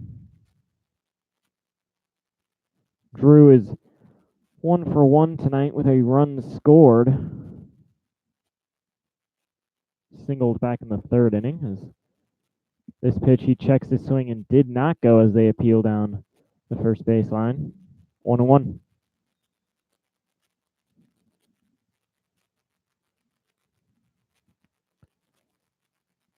1-1 pitch is just a little too far inside. 2-1.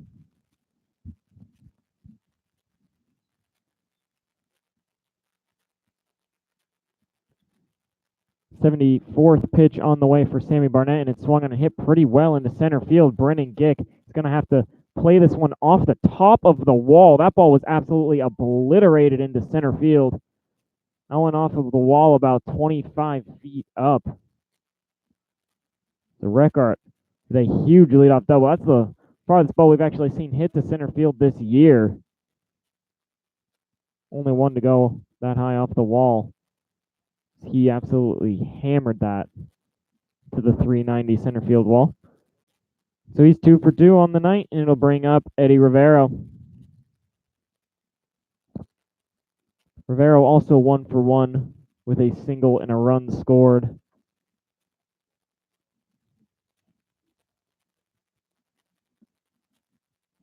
First pitch to him, low and away, 1-0.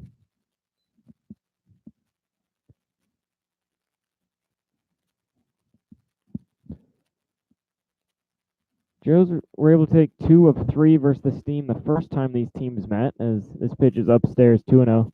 Granted, that was the very first series of the season for both teams here at Foundation Field, opening weekend, as both teams have seen a lot of changes and a lot of different guys come and go, but nonetheless, they're both still 2 of the best in the South. Steam came in 2nd place, right behind Licking County. Marshall Rich went out to talk to Sammy, just calm him down a little bit as he seems to be struggling to find the zone. He's down 2-0 here. 2-0 pitch is swung on and fouled straight back and behind the plate. 2-1.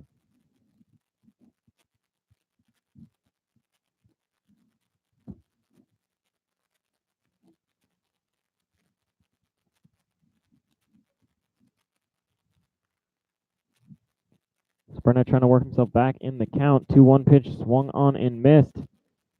Now even this count up at 2-2. Nobody out. Runner at second.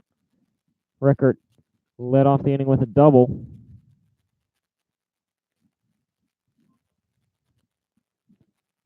And 2-2 to Rivero. This ball is in there at the knees for called strike 3. Rivero did not like the call, but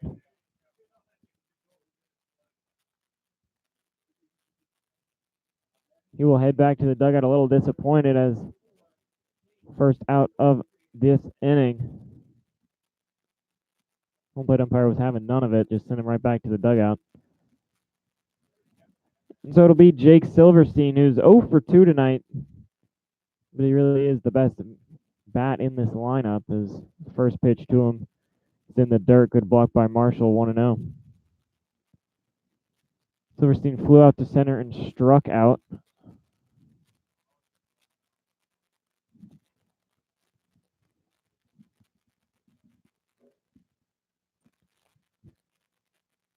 One 0 pitch swung on and hit high in the air. This ball is going to drift out of play.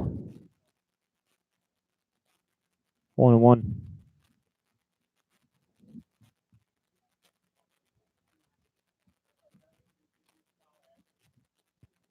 It's cooling off a little bit here in Hamilton, Ohio. Game started at 90 degrees where it felt like over 100. I think it was 102 at first pitch.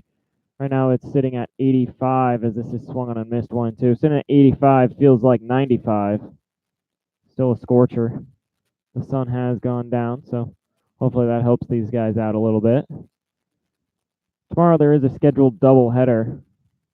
Not sure if that's going to be in Cincinnati, if the field's going to be playable, or if it might be back here at Foundation Field. But hopefully we can get those 2 games in. Tomorrow's not supposed to be any colder. Forecast high of 95, heat index over 105. As the runner is trying to steal, and Marshall Rich, who throw down to third, is ricochets off the bat of Silverstein.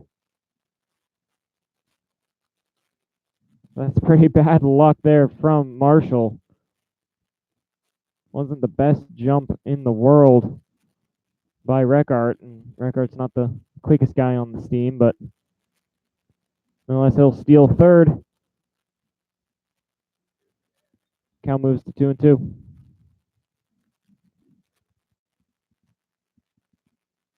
2-2 pitch is way inside. That one almost hit Silverstein, so he'll have a full count with 1 out. Runner at third. Marshall's going to have to protect the plate even more. Any pass balls or wild pitches will probably score the run.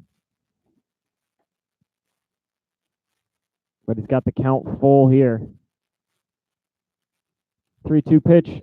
This one low, ball 4, so it'll be a walk to Silverstein. Put runners on the corners for the other all-star in this lineup, Grant Richardson. Richardson 1 for 2 with a single tonight. There's some activity in the Joe's bullpen, but for now it'll just be pitching coach Josh Merrill heading out there, trying to settle Sammy down and buy some time. Can't quite tell who it is in the pen. Looks like it might be, it's one of the sidearm guys. It might be London DeMuth. You wouldn't imagine it'd be Josh Gaynor this early in the game. So I'm guessing it's DeMuth. He's really been pitching a lot better as of recent.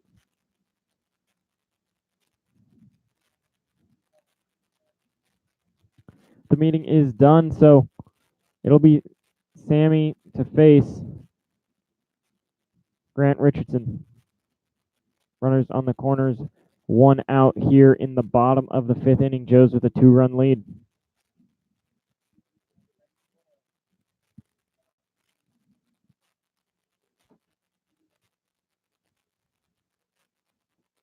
First pitch to Richardson is outside, ball 1. Good block from Marshall. Wouldn't be surprised if they try to steal of Silverstein. He does have 4 stolen bases on the year, and oftentimes you won't even see a throw down. So it's a ground ball to Zach Orn. This is going to score a run, and he'll get the out at first. So it's going to be an RBI ground out from Richardson. Runner advances to second. Ball wasn't hit hard enough to turn 2. It was also towards the first baseline. Would have been a really tough play for Orn. So the Steam pull within 1 run, 4-3 now here in the 5th inning. 2 outs, a runner at second. Runyon at the plate. 1 for 1 with an RBI tonight. This pitch is in the dirt. Ball 1. Runyon also has a sacrifice fly. That's where that RBI came from. Back in the 3rd inning.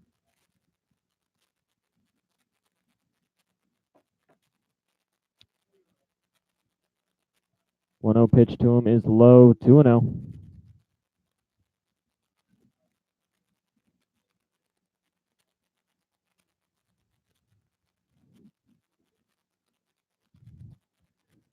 First baseman Griffin Merritt is on deck if this inning continues, as the 2-0 pitch is in there, 2-1.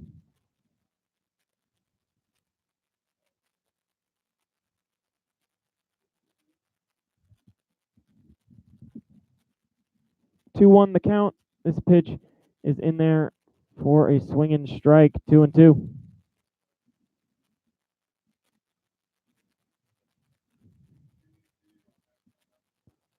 So 2-2, 2 outs, runner at second. Barnett trying to get through the 5th inning. The 2-2 pitch is swung on and missed. He gets the strikeout, so he gives up 1, but stays in the lead. Joes will take a 1-run lead into the 6th inning here at Foundation Field. Butler County Mental Health and Addiction Recovery Services, in partnership with the community, is here to provide comprehensive recovery-oriented system of care and prevention. In addition, we continuously improve the quality of life of Butler County citizens through the support of addiction and mental health recovery services. Butler County Mental Health and Addiction Recovery, a proud sponsor of your Hamilton Joes. At Brown Dawson Flick Funeral Home, we don't just care for the recently departed. We serve those who held them most dearly. Our families have known since 1935 that they can count on our honest and respectful staff to provide only the highest level of service. The kind of service that you can't get just anywhere these days. We invite you to explore our site to learn more about Brown Dawson Flick Funeral Home at browndawsonflick.com, a proud sponsor of your Hamilton Joes. If you're looking for heating and cooling services or expertise in Hamilton, look no further than Carefree Heating and Cooling. Established in 2010, we are a knowledgeable and fully trained on a full range of HVAC products, maintenance, technology, you name it. We do professional quality work for everything we do, so you can enjoy a more comfortable home. We promise comfort you can count on. Carefree Heating and Cooling, a proud sponsor of your Hamilton Joes. Back here for the top of the 6th inning. Garrett Weaver on the call tonight. Mark McClure is doing other duties as Joes take a 1-run lead going into the 6th inning. Brock Mathis at the plate. It'll be Evan Miller to stay on the mound for the Steam. He worked a third of an inning to close out the 5th as he gets a first pitch ground ball from Brock. It's out at first. It was just a weak ground ball to the second baseman, and quick first out here in the 6th is Dalton Miller, really the man of the evening thus far, comes to the plate. Dalton 2 for 2, 2 runs scored, 3 RBIs, a home run, and a triple. And his first pitch to him is way outside, 1-0.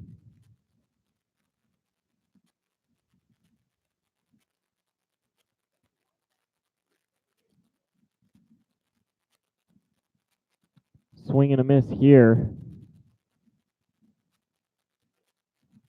1-1. There's a defensive substitution as well for the Steam. Jeffrey Pena came in for Grant Richardson as this pitch is swung on and missed, 1-2. Jeffrey Pena came in for Grant Richardson, who was in right field. Pena moved to center field with Ethan Stringer moving to right. So Richardson comes out, Pena goes in. Dalton Miller's behind in the count, 1-2. And it's a ground ball to first. Flip on to the pitcher in time to get Dalton for out number 2. So Dalton's retired for the first time tonight. And it'll bring up Zach Orn. Orn a single and a sacrifice fly tonight. 1 for 1 with an RBI technically. Batting average sitting at .310 after that base hit.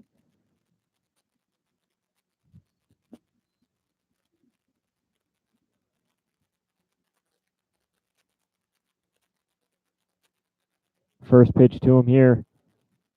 Takes for ball 1. Miller throws really hard. As mentioned in the last inning, we saw him in a lot of movement on the fastball. A lot of velocity, a lot of movement as this pitch misses 2-0.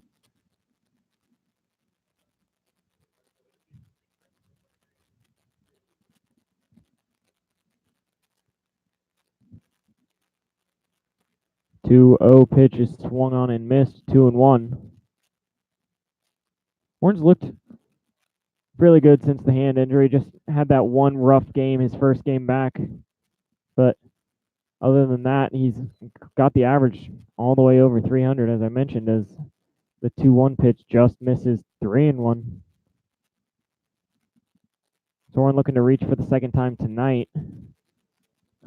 We got a 3-ball count against him. It's really the first time we've seen Evan Miller fall behind a batter. He'd been fairly dominant for the first 3 guys he had faced, as this pitch misses ball 4. So it'll be a 5-pitch walk to Zach Orn and keep this inning alive as 9-hole hitter Logan Thomason will come to the plate.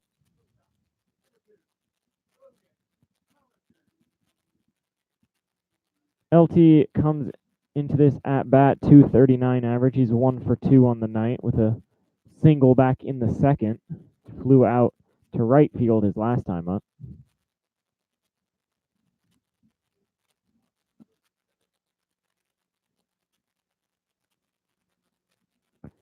First pitch he sees is downstairs, ball 1.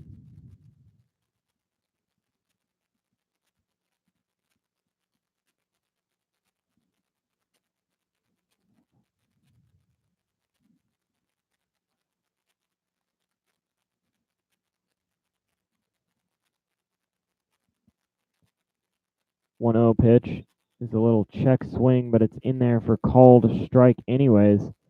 1-1.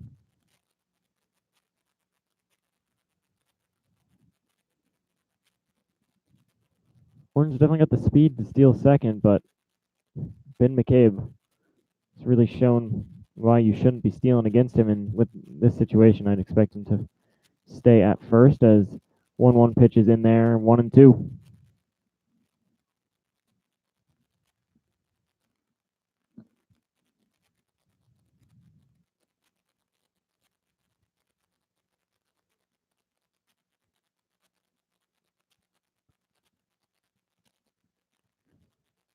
One-two pitch. This one fouled out of play. Logan will stay alive.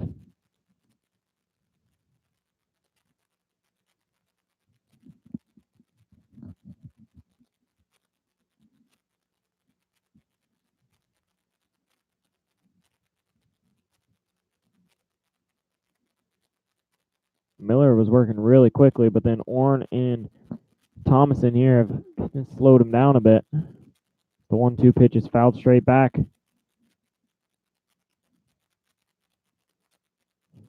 Marshall Rich is on deck. The inning continues.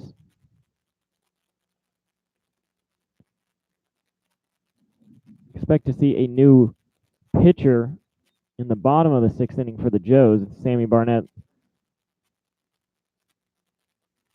I think they were just looking for him to get out of the 5th, which he did so with the lead, as the 1-2 is way inside, 2-2. There is some activity in the bullpen for the Steam. This is Miller's first appearance. This will be his 20th pitch.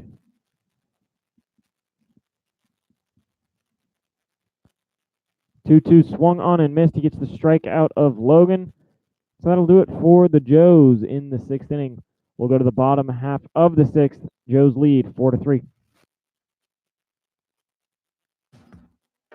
Your shirts, pants, sweaters, dresses, and anything else that is launderable is handled with care at the dry cleaning shop. Choose us, and your whites will remain white and your colors vibrant, without you needing to do any of the work.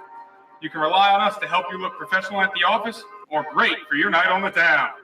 Have items that you need altered? We can take care of that too. Visit one of our 3 locations in Hamilton, Westchester, or Cincinnati to handle all of your laundry needs. No matter what you're looking for in a gym, Planet Fitness has a membership option made for you. All Planet Fitness memberships enjoy unlimited access to their home club and the support of our friendly, knowledgeable staff anytime you need it. It is our goal to provide a clean, safe, welcoming environment for anyone who walks through our door, and all the equipment, amenities, and support you need once you're here. Planet Fitness, the judgment-free zone. United Floor Fashions has a dedication to the kind of craftsmanship and attention to detail that has earned it a reputation for people and products that you can rely on year after year. United Floor Fashions, people you can trust, products you can rely on, prices you can afford, and installation that's unsurpassed. Your AAA store has moved to a new location in Hamilton. 2870 Menards Boulevard in Fairfield Township is your new home for all your travel, insurance, and attraction ticket needs. AAA has great member deals on everything you need for a great vacation. Visit AAA today in Fairfield Township to join America's largest motor club organization or online at AAA.com. Back here for the bottom of the 6th inning, new pitcher for the Joes, as expected, is London DeMuth. He'll face the first baseman Griffin Merritt here to lead off, and first pitch swinging, strike one to Merritt.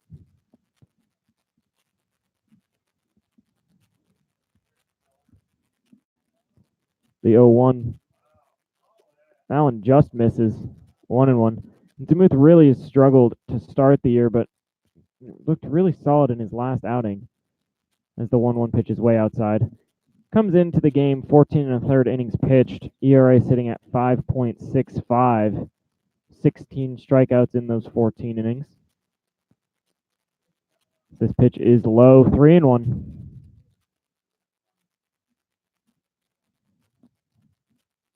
This has been the issue for London. Finding the zone consistently. As the 3-1 pitch is hit into center field, that's going to be a base hit for Merritt. Here to lead off the 6th. For DeMuth, 16 strikeouts, 7 walks. He's hit quite a few batters as well throughout the years. Hopefully he can just consistently find the zone here. He finds himself, when he's struggling, down in counts and having to pitch balls in the zone like we saw there. As looks like it's going to be a bunt attempt here, and he bunts it foul. This is catcher Ben McCabe. McCabe 0 for 2 with 2 strikeouts tonight. Looking to advance the runner. It's the tying run aboard right now for the Steam. See if the bunt's still on with 1 strike. McCabe was showing early, and he's showing early again here as Janning comes in, and it's a bunt right back to the pitcher on to first in time. A little wild of a throw there from DeMuth, but Preston Miller's able to get it. McCabe gets his job done. It wasn't the best bunt, but it allowed the runner to advance.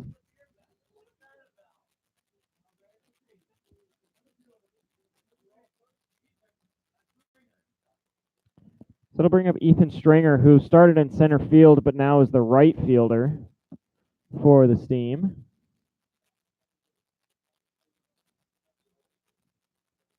He's 0 for 2 with 2 strikeouts as well. He and McCabe back-to-back were striking out left and right versus Sammy, as this is a first pitch ground ball.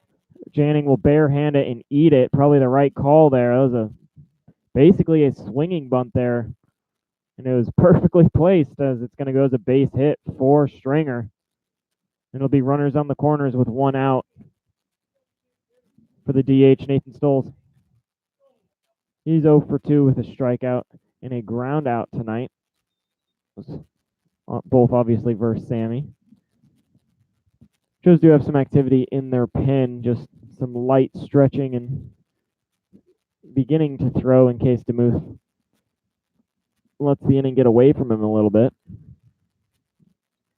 Infield at double play depth. 1 out here. First pitch is way inside. That one almost caught the elbow of Stoles. 1-0.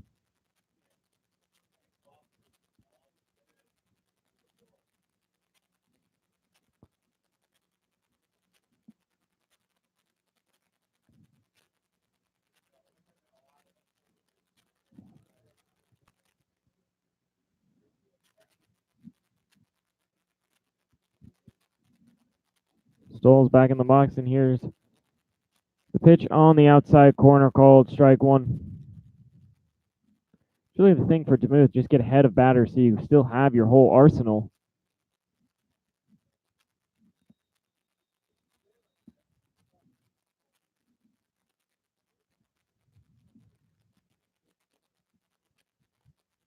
Stringer at first, he singled. Takes a pretty small lead as this pitch is way outside. 2-1. Merritt at third, he also singled into center field to lead off the inning, advanced to second on a bunt, then got to third on the swinging bunt from Stringer.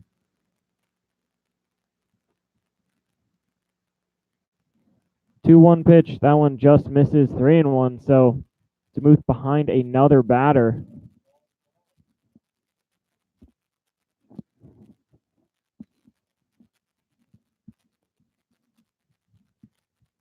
This is a big pitch as one of the hottest guys tonight, Drew Reckart, is on deck. He's showing out in his first game with the team as the runner goes, but the pitch is outside, ball four anyway, so it'll be bases loaded and 1 out for Reckart. 2 for 2, 2 runs scored, a single and a double.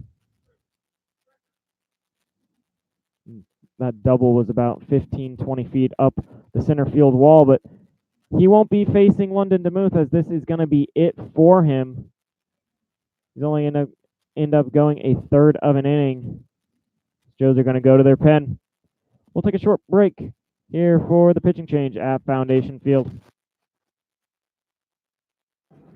In its 70th year of operation, All Wealth Federal Credit Union is proud to partner with Hamilton's hometown baseball team. All Wealth is Hamilton's only homegrown credit union, ready to assist with all of your financial needs. Their friendly staff are here to help the residents of Hamilton and Butler County live the American dream. Visit allwealth.org today and see how you can hit a financial home run with All Wealth. Come curious and leave inspired. The Fitton Center for Creative Arts isn't just a building, it's an experience. We are a nonprofit community arts organization that has been a part of the Hamilton community for over 20 years. Visit us soon to see what we have to offer. Learn something new in one of our art classes or workshops that are open to students of all ages. Be enthralled by extraordinary musicians, actors, and dancers at one of our live performances. Stroll through our remarkable art galleries or reserve one of our diverse venues for your special events. Become a part of the Fitton Center and redefine the way you experience the arts in Hamilton. Fort Hamilton Hospital is a full-service community hospital that continues to lead the way to better health in the Butler County area, serving patients from Fairfield, Oxford, Cincinnati, and Middletown. We combine modern technology, highly skilled physicians with a friendly, caring staff. Fort Hamilton Hospital, serving you since 1929 and a proud sponsor of your Hamilton Joes. Back here in the bottom of the 6th inning, new pitcher for the Joes is number 22, Gage Voorhees. Coming in a pretty tough situation, bases loaded, 1 out here in the bottom of the 6th inning. Joes hanging on to a 1-run lead. Around the league, the Xenia Scouts are beating the Richmond Jazz 10-8. Licking County Settlers are beating the Copperheads 2-1 in a tight ball game.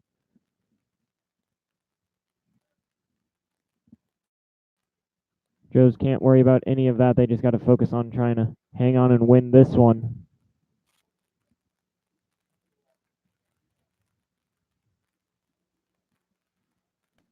So Voorhees throwing his final warm-up pitch. Be ready to go here. Bases loaded. And the new guy, Drew Reckart, who's been wrecking the Joes at the plate. Infield double play depth. Preston Miller playing off the line at first. No reason to hold runner when the bases are loaded.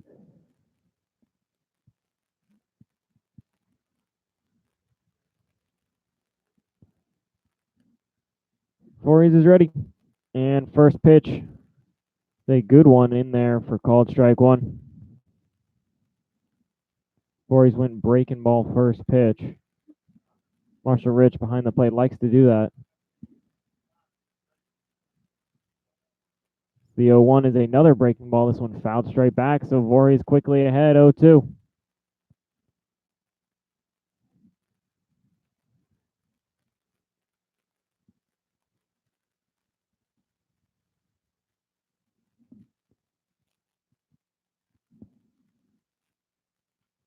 This would be a huge out if he can get it. Eddie Rivero on deck. This time is called by catcher Marshall Rich. He'll run out to second or to the pitcher's mound rather, and converse with Voorhees. Maybe they thought with a guy at second they needed to just confirm their signs.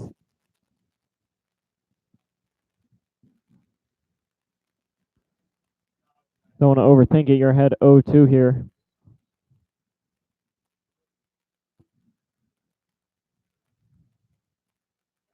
Marshall will squat back behind the plate, and Voorhees needs to make one good pitch. Marshall setting up way outside. Here's the 0-2. It is way outside. No swing. 1-2.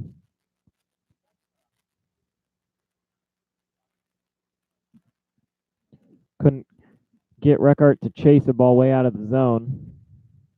A waste pitch a little bit there as you're ahead in the count 0-2. Try and get something that's impossible to hit, swung at. As the 1-2 is back closer to the zone, but this one's low in the dirt. Good block by Marshall, 2-2. You really don't want this count to go 3-2 and force yourself to throw something over the plate. See if you can get him here on this one, 2-2. And the 2-2 is low, 3-2. So Reckart's worked his way back full.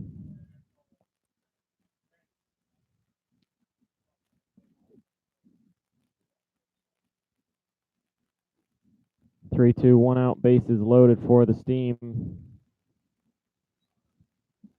Payoff pitch. Inside, ball 4, so it's going to be an RBI walk as Gage Voorhees started out ahead 0-2, and Reckart comes all the way back and works the walk on 4 straight pitches out of the zone, and this game is tied. Eddie Rivero at the plate, 1 for 2 with a run scored and a strikeout, and it's the same situation, bases loaded with only that 1 out. First pitch from Voorhees. That's a good one. Another breaking ball first pitch in there for strike 1.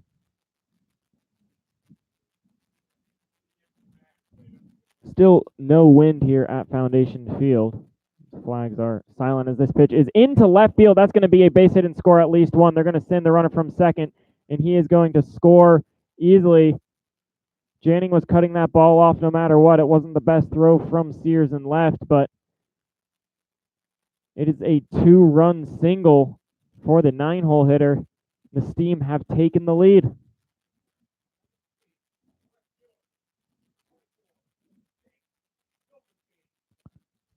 All of those runs are attributed to London DeMuth.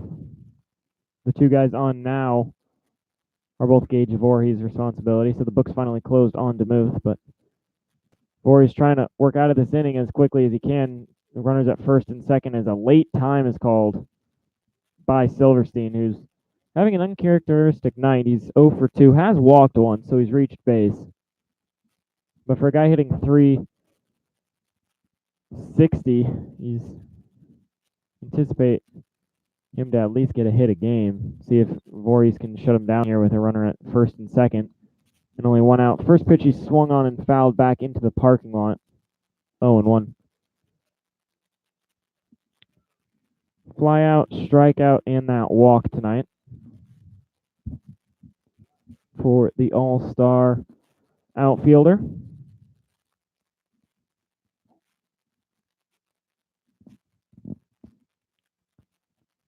Voorhees comes set. 0-1 pitch. This one's high, 1-1. Voorhees came into the game one of the most seen relievers out of the pen for the Joes. 32 and a third innings pitched. 3.9 ERA coming in. 17 strikeouts. The 1-1 is swung on and missed. 1-2.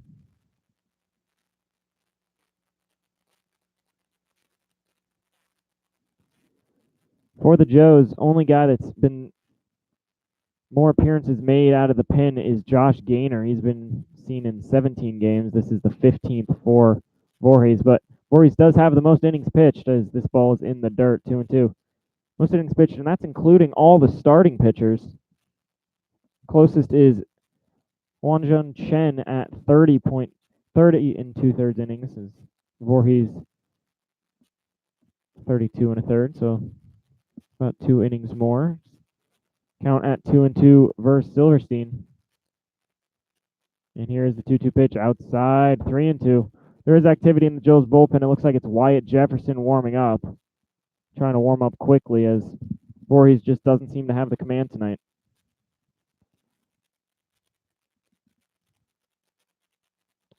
Another payoff pitch coming. And it's swung on a ground ball to Logan Thomas, and he'll go on to second for 1. On to first, not in time to get the speedy Silverstein. The ball was dropped by Preston Miller anyways, but Silverstein beat it out nonetheless. So it'll be a fielder's choice ground out. Runners will be at first and third. And it'll be Jeffrey Pena, who came in the outfield in the past half inning. He came in the top half of the sixth, rather, for Grant Richardson. Pena, a guy that you usually see in the everyday lineup, I'd imagine. 333 batting average. This is his 88th at-bat of the season. Voorhees will check on Silverstein at first. He's back in safe. This team can really just throw a plethora of guys at you that are hitting over 320, 330. As the first pitch to Pena. Outside, ball 1. Checked his swing and no appeal. There's no, the ump's playing shaded towards second as there's a man on first. Unfortunately, you don't have enough umps for a guy to stay down there and be able to appeal the call. The 1-0 is fouled out of play, 1-1. It's a pretty solid crowd, as mentioned earlier. It's really started to kept filling in. I think the final count was 424 for the night attendance.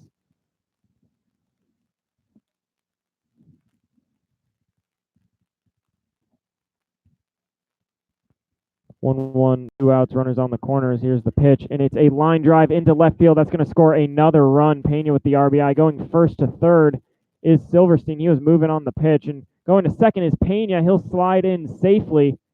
Pena advanced to second on the throw. The throw did get past Janning, had to be backed up by Voorhees, and Pena took advantage.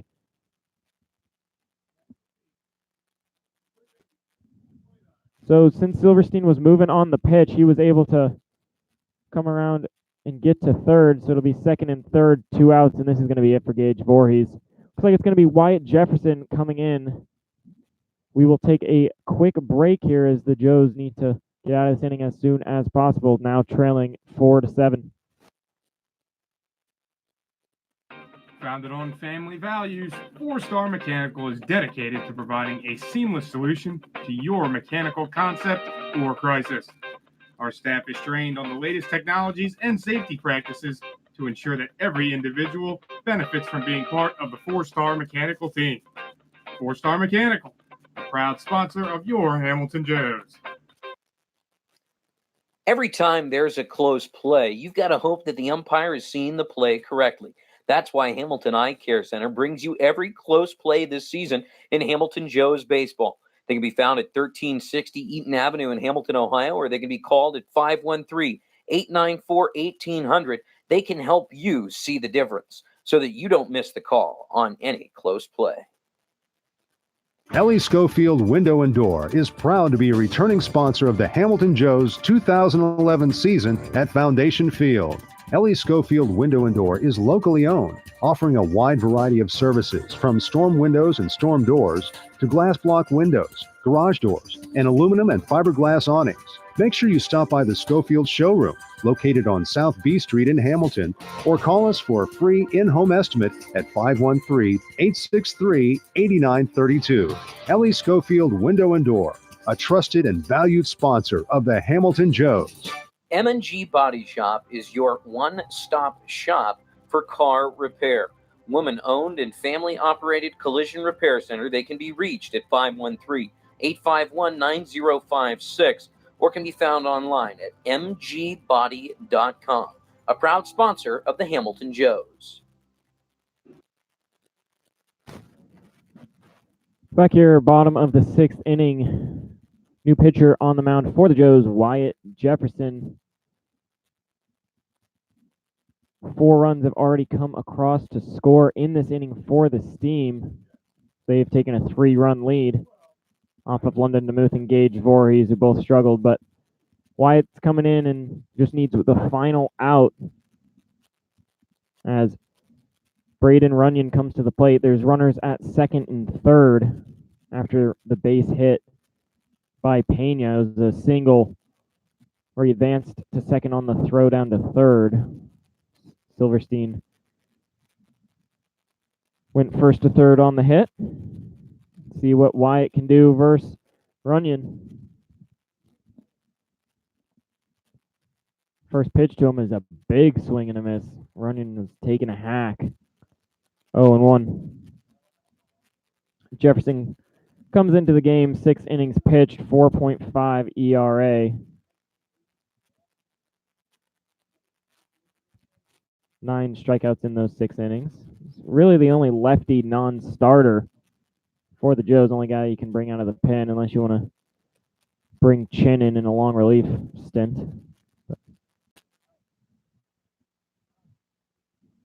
It'll be Jefferson here.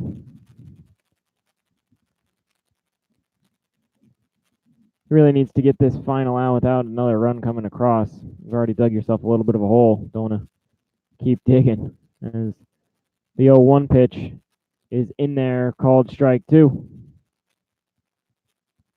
So Wyatt's ahead on Runyon, 0-2. Runyon 1 for 2 on the game. He also has a sacrifice fly.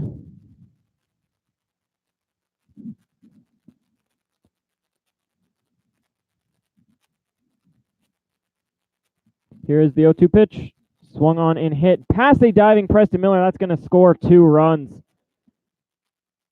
Runyon with a base hit past the outreached glove of Preston Miller, who was playing off the line.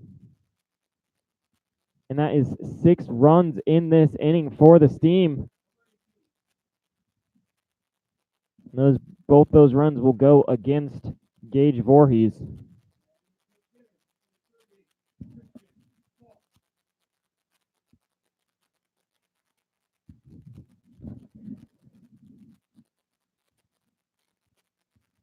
It'll be a pinch hitter for the Steam. Coming in is Christian Balt, infielder from Eastern Michigan. He's replacing Ben McCabe, the catcher for tonight. So not sure if we'll see Stoles, who's DH, go to catcher.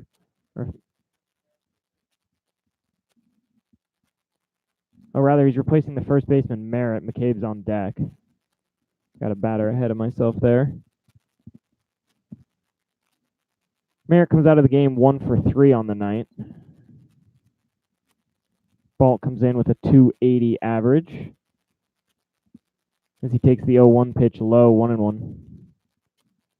This is only the 26th at-bat of the season for Balt, so not an everyday guy. Probably joined the team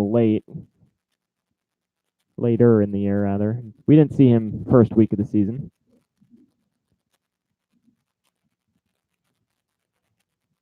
The 1-1 pitch to him is in the dirt. Good block by Marshall. Runyon will have to stay at first. Count moves to 2-1.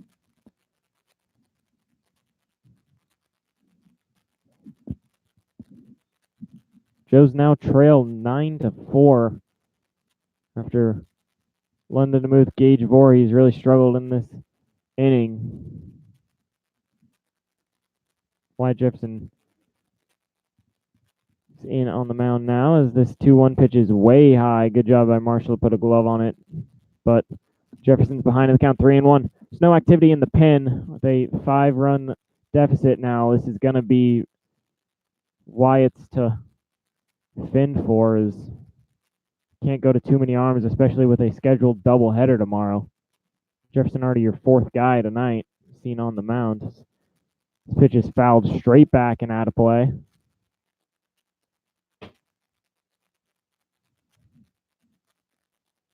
Move the count full.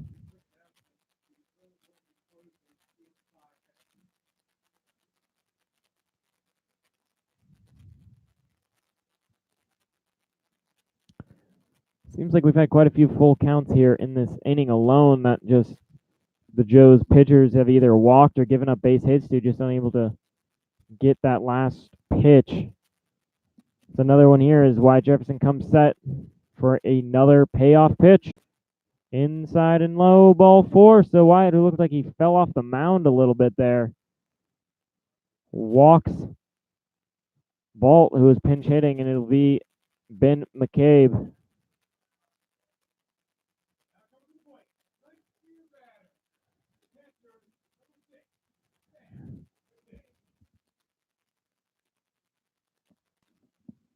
McCabe, this will be his second at bat of the inning.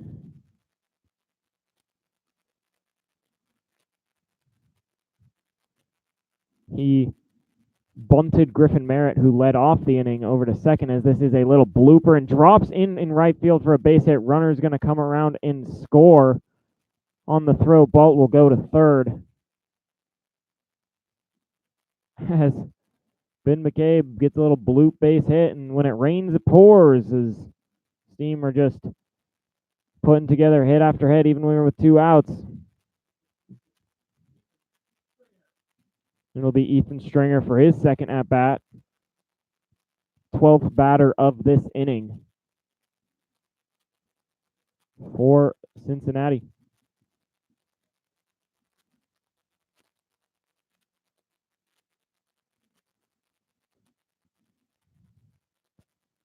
First pitch to him is upstairs, ball 1.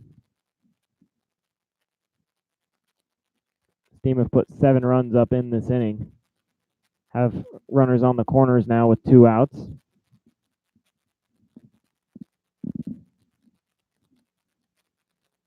The pitch is at the bottom of the zone, right at the knees, called strike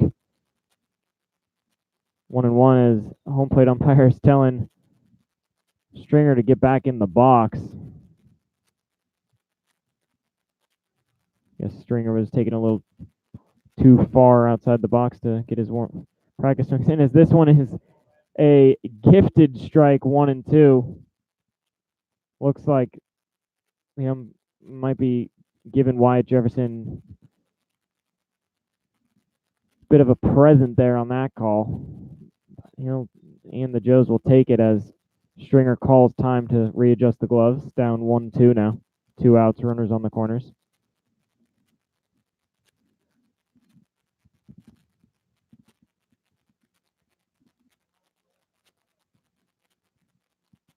And here is the 1-2 pitch. Swung on and missed. Stringer will go down on strikes. He'll say a word or two to the home plate umpire as he's heading back to the dugout, but we will go to the 7th inning. Joes now trail 10-4 here at Foundation Field. Proud Hamilton Joes sponsor Miller Coors wants to remind you, whether you're watching the Joes at Foundation Field or catching the game on YouTube, to never compromise on taste. Reach for a Miller Lite, the light beer that's always brewed for more taste with only 96 calories and brewed right here in Ohio. Miller Lite, hold true. Located conveniently at 202 North 3rd Street, Neil's Famous Barbecue serves Hamilton's best Southern-style barbecue. Come into our downtown location Monday through Saturday and enjoy our award-winning all-purpose sauce. For groups of any size, we cater. Call us today at 513-737-2783. Neil's Barbecue, proud partner of your Hamilton Joes. Pate Appliance Services have given you 61 years of phenomenal service for any appliance that you need. With flexible scheduling, automated reminders, state-of-the-art service, and an A-plus customer satisfaction rating from the Better Business Bureau, Pate Appliance Services is there for you. They can be reached at 513-863-4700 or found online at pateappliance.com. At Pfefferly Tire and Automotive, our mission is to provide quick, reliable service at an affordable, low price to maximize customer service. We are committed to excellence in customer service as well as automotive services. We value our long-lasting relationships with our customers, employees, and our suppliers. By using the latest technology in the automotive service industry, there's rarely a problem we can't solve. We hold ourselves to the highest levels of honesty and integrity to earn and sustain your trust as a loyal customer. Family owned and operated since 1994. Back here for the seventh inning, leading off for the Joes will be Marshall Rich, and Joes are going to have to get the bats going.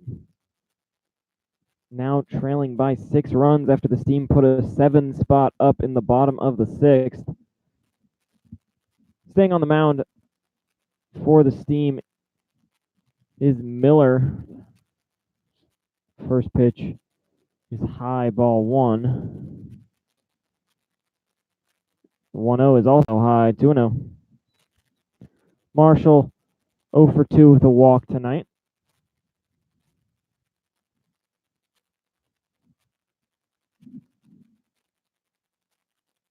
The 2-0 pitch to him is way inside. That one almost caught him. He just able to get out of the way.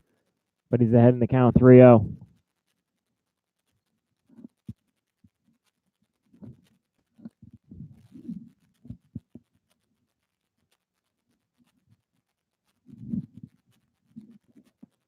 See if he can get on base here. The 3-0 pitch is in there, right down Broadway, 3-1. Marshall is sitting all the way. You just need base runners at this point.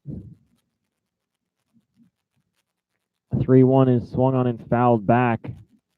3-2. That one looked like it might have stung Marshall's hand a little bit. Maybe broke the bat. Or no, he's just getting a little more pine tar off of Brennan Gick's bat. We'll stick him on the gloves.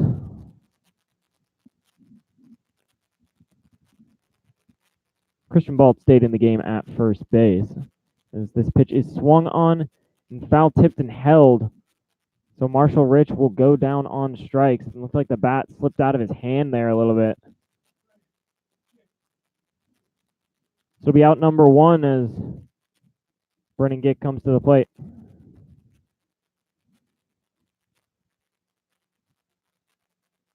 Miller, this is his first appearance of the year. His first pitch to Gick swung on a miss, strike 1. Looked pretty solid. It's after that pitch, now 27 pitches into the outing, 17 strikes, 10 balls, 1 2/3 innings. This one's fouled out of play, 0-2.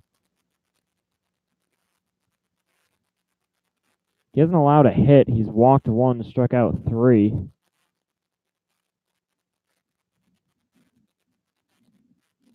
Pretty tough guy when you got this much movement on your fastball and it's getting thrown at a velocity. Looks like it's upper 80s.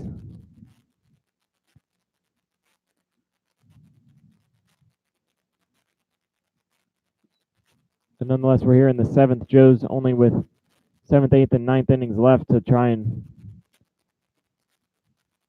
get those runs back as they trail by 6 as this pitch is outside, 1-2. This game today was scheduled to be a doubleheader, but with the field conditions end up just being this one and then doubleheader moved to tomorrow. So this is a traditional 9-inning ball game with the doubleheader tomorrow scheduled for 2 7s as the 1-2 is outside, 2-2.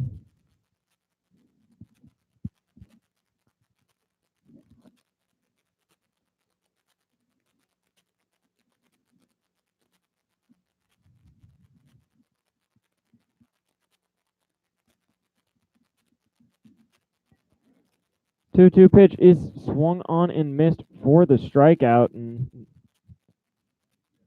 2 up, 2 strikeouts so far here in the 7th, and Preston Miller will come to the plate, and you really just hope the Joes, who look a little bit of life was taken out of them after that 7-run inning, they can get some fire in the dugout again, as you're going to need it here.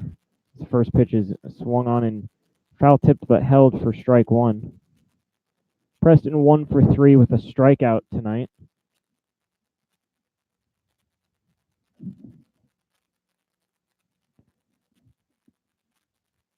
Oh, 1 pitch is a good one right down the middle. 0-2s.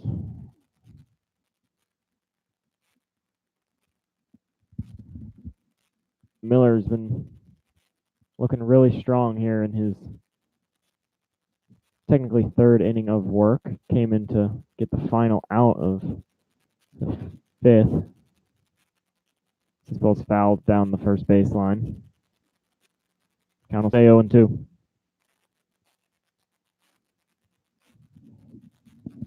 Again, a reminder for anyone joining us late, this is technically a Steam home game, even though it's being played at Foundation Field.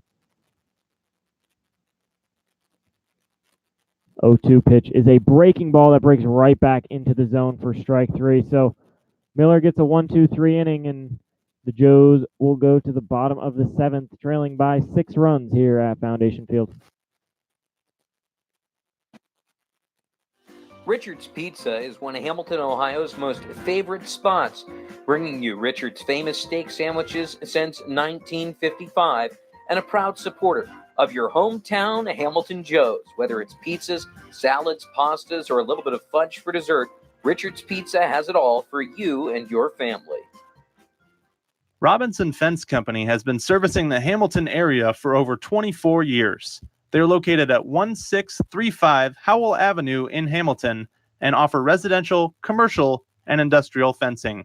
For more information, please call Robinson Fence Company at 513-867-0080. At Smoothie King, we believe the best ingredients come from nature. That's why we keep adding more whole fruits and vegetables to our smoothies to help you get more out of every sip. At Smoothie King, we've added real whole raspberries bursting with fresh, crisp flavor, just in time for summer. Try an angel food raspberry or Greek yogurt raspberry smoothie for a limited time only. Enjoy whole raspberries at any of the 8 Cincinnati area Smoothie King locations. Smoothie King, smoothies with a purpose. Proud partner of the Hamilton Joes.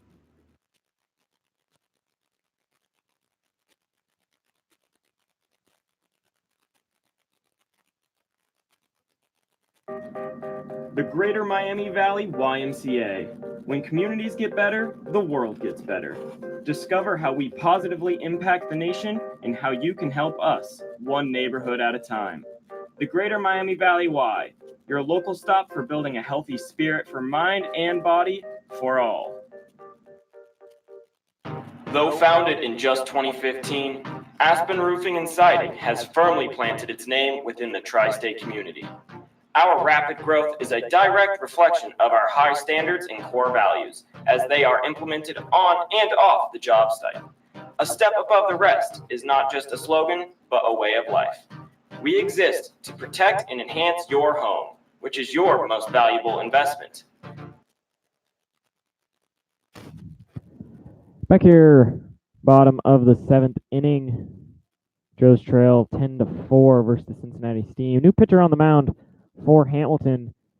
Yun Chow will take the hill, sidearm throwing righty.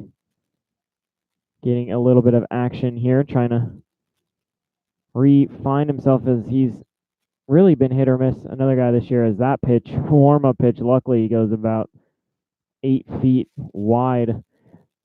There is a defensive substitution for the Joes. Zach Wilson comes in for Marshall Rich at catcher.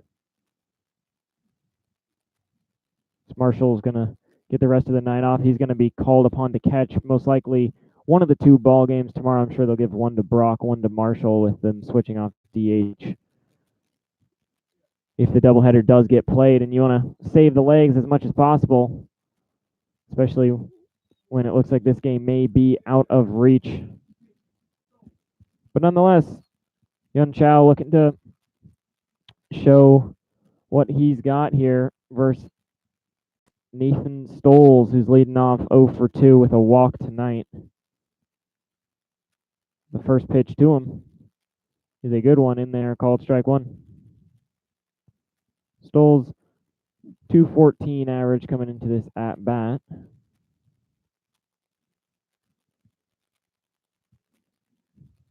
As Chow comes set. And the 0-1 is a ground ball to Preston Miller, and it's past the diving Zach Orn, so that's going to be a base hit into right field. Both Orn and Miller laid out for that one.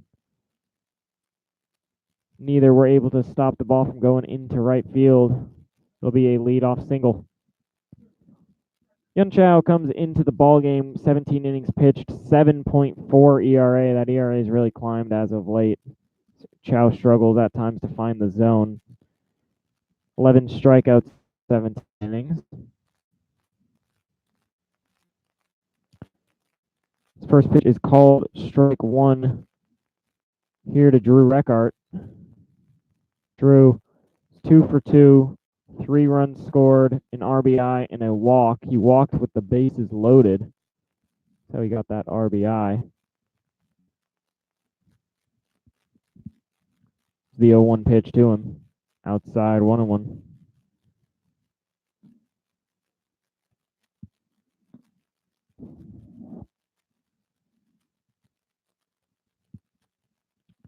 Everyone in the lineup that started the game has a hit except for Silverstein.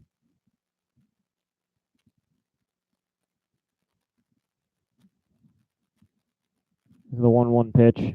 This one way outside, gets past Zach Wilson, goes all the way to the backstop. That's going to allow the runner to advance to second. So Stoles will now be in scoring position with nobody out after that wild pitch. Count at 2-1.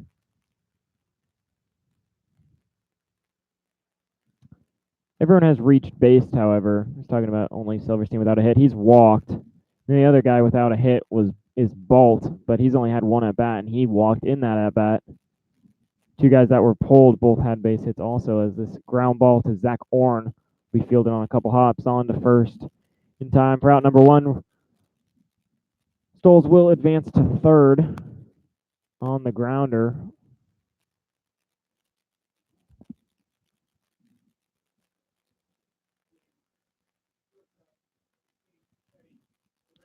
So to bring up the 9-hole hitter, Eddie Rivera, who's having himself a nice ball game. 2 for 3, a run scored, 2 RBIs. He has struck out once, but it's really his only blemish on the night.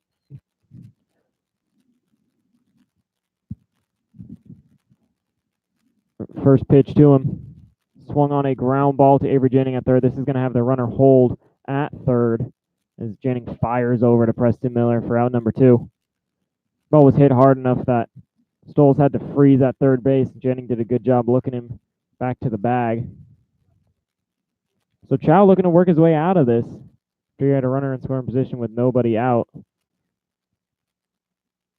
He's got that runner at third with 2 outs now, but it is the leadoff man, Jake Silverstein. 0 for 3 with a walk, run scored, and a strikeout as first pitch to him is in the dirt. Good block by Wilson. 1-0.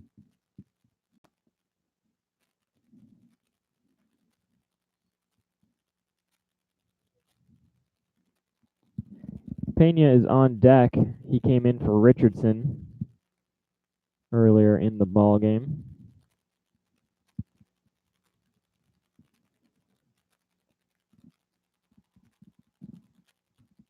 But hopefully Chow won't see him this inning. The 1-0 pitch to Silverstein. Swung on and missed. 1-1.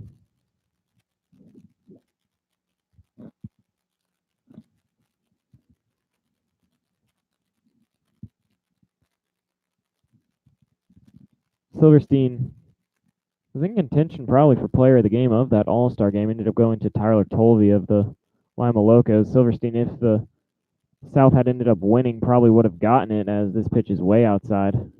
You obviously got to give the MVP, player of the game, to the team that wins. So ended up going to Tolvey, who had that 2-run home run in the game that gave the North the lead.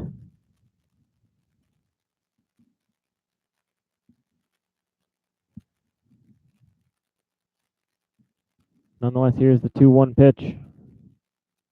Outside, 3-1. This has been Chow's issue. To right-handed batters, that sidearm action, the ball just drifts on him and goes way outside at times. It's tough for him to control it. It's behind 3-1. And the 3-1 pitch is swung at, a ground ball foul down the first baseline. 3-2.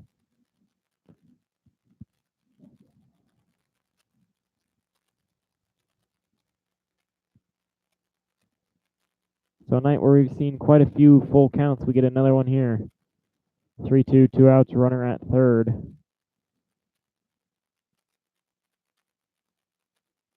The payoff pitch swung on, a little blooper that's going to hang up for Logan Thomason in shallow left center for out number 3. So Chow struggles with the command a bit, but ends up getting out of the inning unscathed. We'll go to the 8th. Joes need a big rally, trail by 6 here at Foundation Field. Butler County Mental Health and Addiction Recovery Services, in partnership with the community, is here to provide comprehensive recovery-oriented system of care and prevention. In addition, we continuously improve the quality of life of Butler County citizens through the support of addiction and mental health recovery services.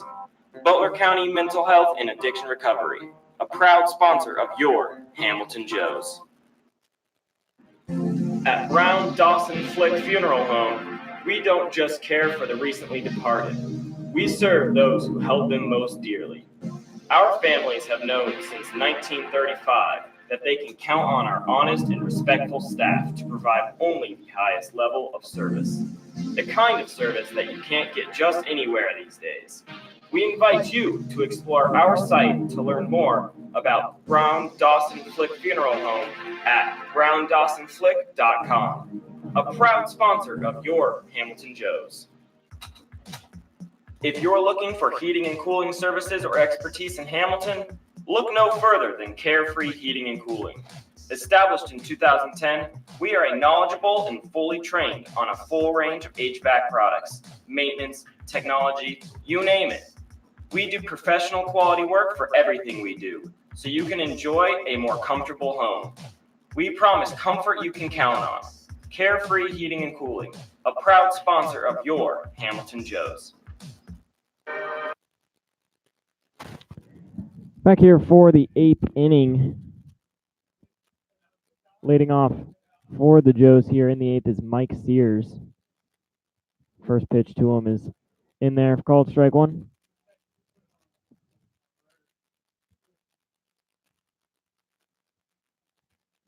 Sears walked in his first at bat after coming in for Ryan Thompson, as this one's fouled back. 0-2.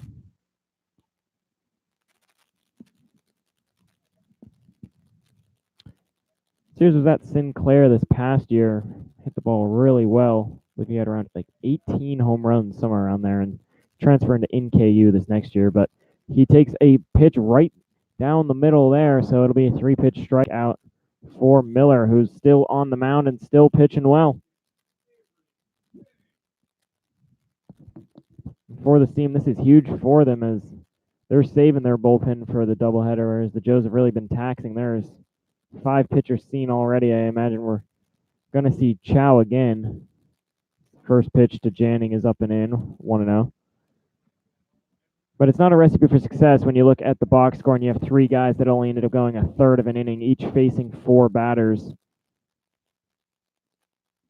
Each giving up multiple hits, as this pitch is swung on and missed, 1-1. Janning 0 for 3 with 2 strikeouts tonight.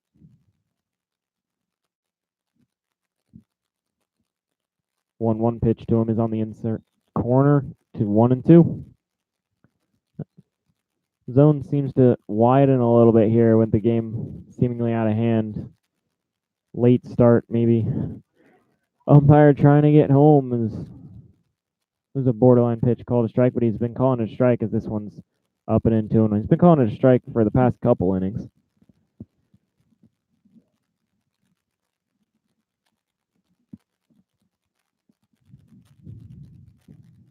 Count at 2-2 to Janning.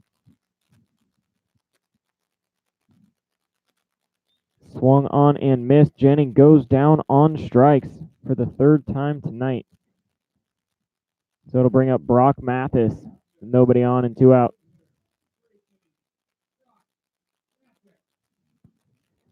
Brock 1 for 2 with 2 runs scored and a walk tonight. It's really been the bottom of the lineup, the only one's producing at all. The only guy in the top 5 that has a hit is Preston Miller. Ryan Thompson had one before he was pulled, but first pitch to Brock is upstairs, ball 1. It's really been Mathis, Miller, Orrin, and Thomason most of the Joe's offense. Mathis has reached base twice. Dalton technically twice. He had that home run, so he's really only been on base once as this pitch is in there for called strike 1. Orrin has reached twice, and Thomason has reached once.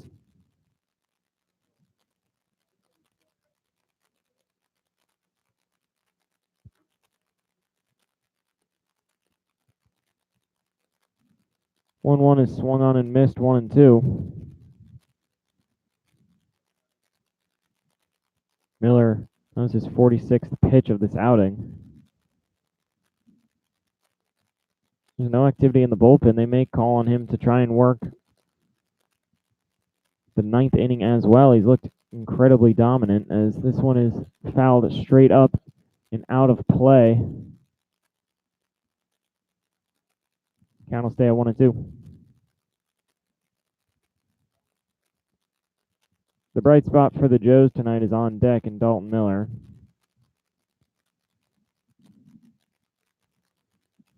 Through his first 2 at-bats, he was halfway to the cycle with the 2 hardest ones out of the way, but it's really the entire Joe's offense has stalled a bit since then as this pitch is way outside 2-2.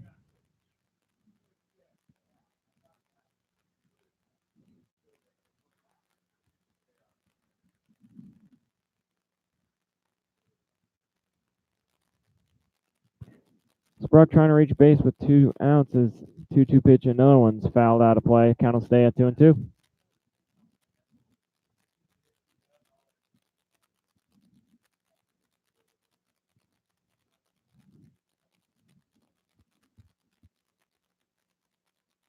Mathis had a pretty good all-star game himself. Played the second 5 innings behind the plate. Got a base hit as this pitch goes to the backstop. It was low. Moved the count full. So it looks like it might be a really quick inning for Miller.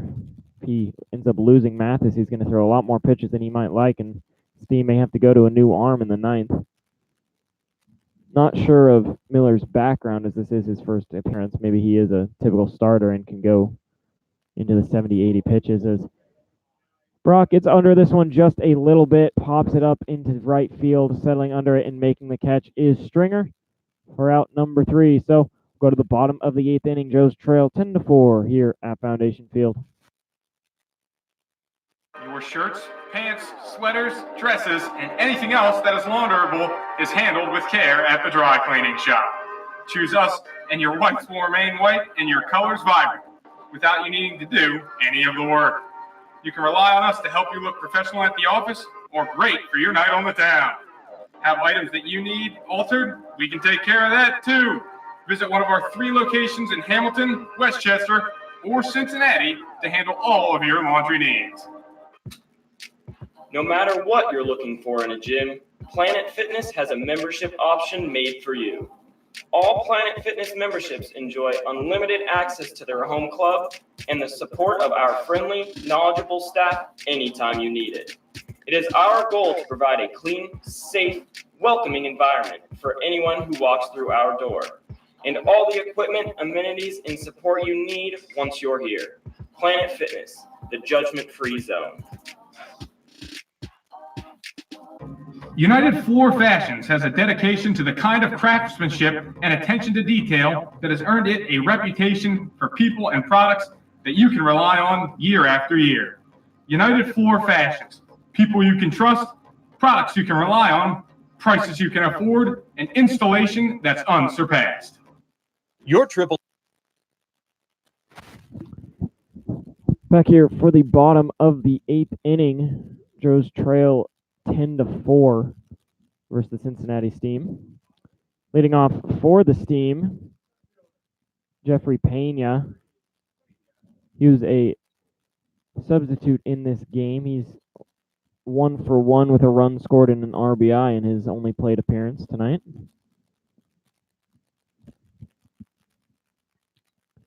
This will be the first pitch he's seen from Chow. It's a little low, ball 1.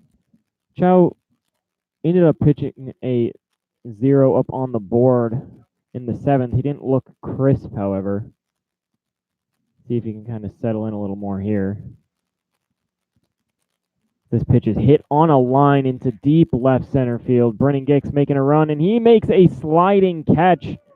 Brennan Gick makes a really great catch in left center field. Pena, all he can do is tip his cap as he ran into that one, but Gick ran it down for out number 1.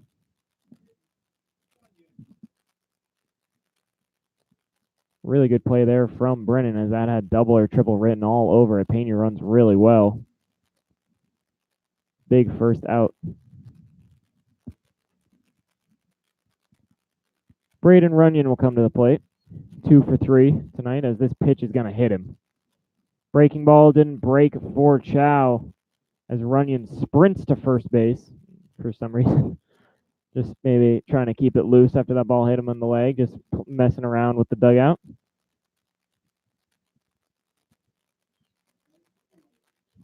So that'll bring up Christian Balt.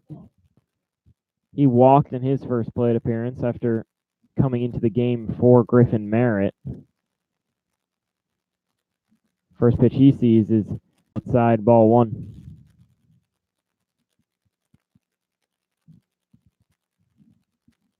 Balt 280 average on the year. No home runs, 1 RBI.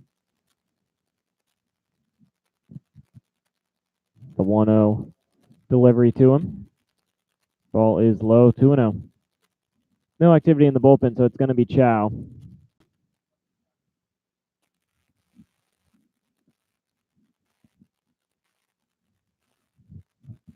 Through 18 pitches, 9 balls, 9 strikes. Pretty typical for Chow when he's not on point. Behind 2-0 here, now 3-0 as this pitch is inside. Balt may work his second walk in as many plate appearances. He's probably a little upset he wants something he can hit, as he doesn't get too many times at the dish. The 3-0 from Chow is in the zone, 3-1. No one catching the outer third of the plate.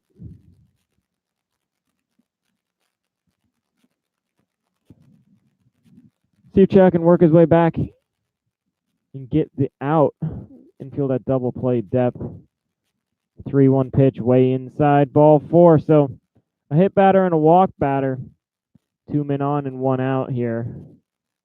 If Gick hadn't been able to run that ball down, it would have been real trouble in this inning, but you at least have the 1 out. As the catcher, Ben McCabe, comes to the plate. McCabe 1 for 3 with an RBI, a sacrifice bunt, and 2 strikeouts tonight.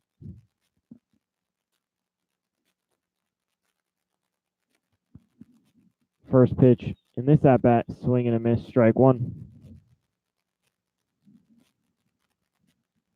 McCabe, by far one of the best defensive catchers we've seen from a visiting squad. It's one of the main reasons he was voted an all-star starter. The average is good, 266, but it's not astounding. 0-1 pitch to him, swung on and fouled out of play, 0-2. But we've seen it tonight. thrown some runners out, stealing multiple times, and on some dirt balls where runners tried to advance. He's had one play that went into center field, and that was really more on the second baseman than on him. Just couldn't field the ball on a hop. He's behind in the count 0-2 here, however. The 0-2 pitch is a ground ball right back up the middle. It's a good stop by LT. On to second for one. On to first in time. Great double play. Logan Thomason flashing the glove. If there was a gold glove in this league, LT would for sure have it. Turns the inning-ending double play, so we'll go to the 9th inning.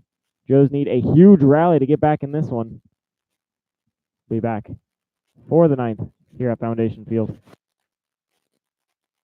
Chick-fil-A store has moved to a new location in Hamilton.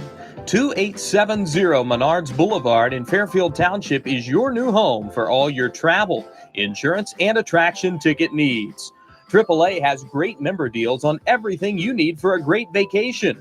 Visit AAA today in Fairfield Township to join America's largest motor club organization or online at AAA.com. In its 70th year of operation, All Wealth Federal Credit Union is proud to partner with Hamilton's hometown baseball team. All Wealth is Hamilton's only homegrown credit union, ready to assist with all of your financial needs. Their friendly staff are here to help the residents of Hamilton and Butler County live the American dream. Visit allwealth.org today and see how you can hit a financial home run with All Wealth. Come curious and leave inspired. The Fitton Center for Creative Arts isn't just a building, it's an experience. We are a nonprofit community arts organization that has been a part of the Hamilton community for over 20 years. Visit us soon to see what we have to offer. Learn something new in one of our art classes or workshops that are open to students of all ages. Be enthralled by extraordinary musicians, actors, and dancers at one of our live performances. Stroll through our remarkable art galleries or reserve one of our diverse venues for your special event. Become a part of the Fitton Center and redefine the way you experience the arts in Hamilton. Back here for the top of the 9th inning, Joe's trail by 6. Staying on the mound will be Evan Miller. He's been dominant to say the least. 3 1/3 innings worked, no hits, no runs allowed, 1 walk, 7 strikeouts. He's faced only 1 more than the minimum he could possibly. He's faced 11 batters. He'll have Dalton Miller to lead off the 9th. He's really given the Steam a blessing here. Saves the rest of their pen. And he's looked absolutely dominant in his first appearance for the Steam. His first pitch is fouled out of play for Dalton. 0-1. We said it when he was on deck, but Dalton's really the only guy that's going to step away from this game feeling a little better about his game. He obviously is a team first guy and wants the win no matter what. As this pitch comes in and hits him, I may have spoke too soon. Hopefully that one's not going to hurt too bad. That got him on the wrist, it looked like, but he looks like he's all right, jogging down to first. Hopefully he's okay. You've had quite a few guys go down and leave the team in the past little while. Can't afford one of your key outfielders now. Griffin Kane's out with a shoulder injury. Jake Cates is out done for the season, as Hughes been starts in the outfield as well. So Cole Revel's done for the year. He could have played in the outfield. You're really thin at that position. Ryan Thompson dealing with an injury. Not sure if he's going to be able to continue. His first pitch to Zach Orrin is swung on and missed. For strike 1. Dalton looks like he's fine. He's at first base. He's a really tough guy. Just have to see if it swells up on him overnight. Hopefully he can play in the doubleheader. 0-1 pitch to Orrin is in there, 0-2. For Zach, he's 1 for 1 on the night with a walk and a sacrifice fly.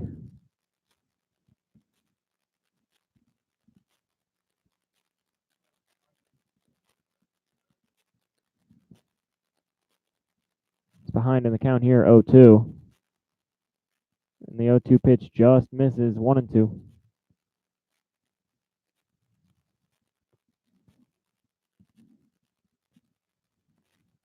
Logan Thomason is on deck. And then the lineup would flip to Zach Wilson, who came in for Marshall Rich.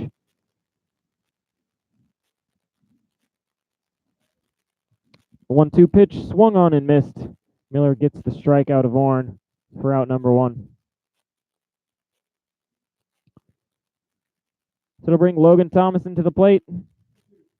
All-star starting shortstop, and he showed you why in the bottom of that 8th inning with a great play at short to turn 2.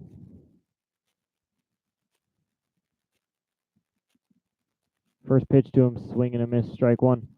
And Logan's a guy similar to Ben McCabe who doesn't have the bat going all that well, but their defensive ability really just put them in that all-star game. Logan's really been struggling as of late. He had that average all the way up to around 260, 270 as this pitch misses outside, 1-1. He had that average all the way to around 260, 270. It's down to 237 right now.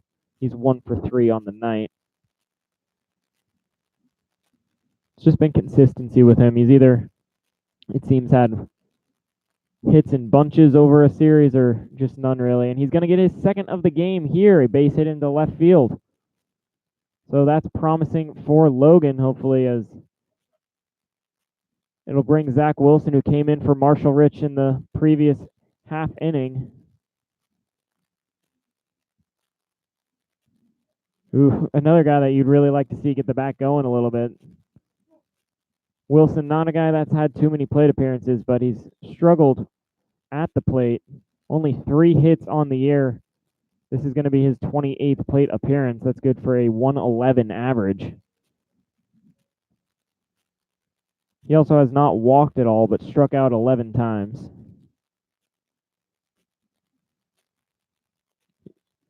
He's up with 2 men on, 1 out in the 9th inning. And that base hit by Logan Thomason was the first base hit Miller had allowed in his 3 2/3 innings pitched. So give credit to Logan. Did something a Joe's batter hadn't been able to do since the steam starter Narker came out with 2 outs in the 5th inning. Joe's got 7 hits to start the game versus Narker, and then Miller came in and just shut him down. Miller, rather. Wilson at the plate after the mound visit as he checks his swing there. Looks like that ball went off the bat for strike number 1. It was way inside. Maybe it went off either the handle of the bat or maybe even the knob of the bat below the hands. Nonetheless, it'll be an 0-1 count. 0-1 pitch, swing and a miss, 0-2, and Wilson down quickly. And this has been his problem at the plate. He's not really giving himself too much of a chance, just falling behind in counts.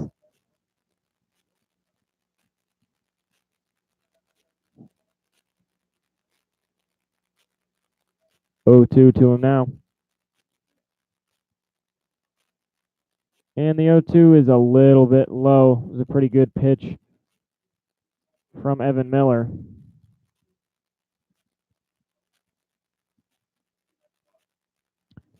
One, 2, 1 out, runners at second and first. Dalton Miller at second, Logan Thomason at first. Brennan Gick is on deck. This is a little blooper that is caught by the first baseman. That ball almost dropped over the head of Balt, who's now at first. Would have been only 4th base hit for Wilson on the air, but just not enough on it, and Balt's able to get the glove on it for out number 2. So it'll be up to Brennan Gick as the Joes are down to their final out here. It's going to need to be a massive 2-out rally, as down 6 runs in the 9th inning.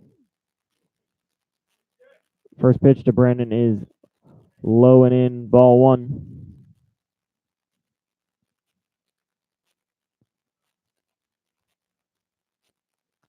Brennan 0 for 3 on the night, has walked.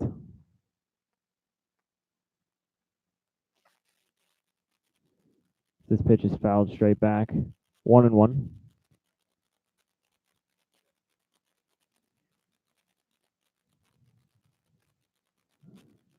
Brennan's been a guy that's been a staple in center field these past 3 weeks. He wasn't an everyday guy to start the year, but has really earned himself a spot. And this pitch is outside 2-1. When he was absent from the lineup for the second half of the week last week, he was sorely missed.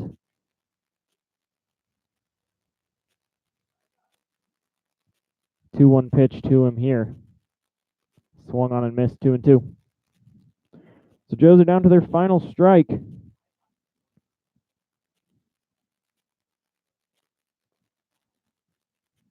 Game 1 here versus the Settlers of the 3-game set. 2-2, 2 outs, 2 runners on. Here's the pitch to Brennan. Upstairs, 3-2.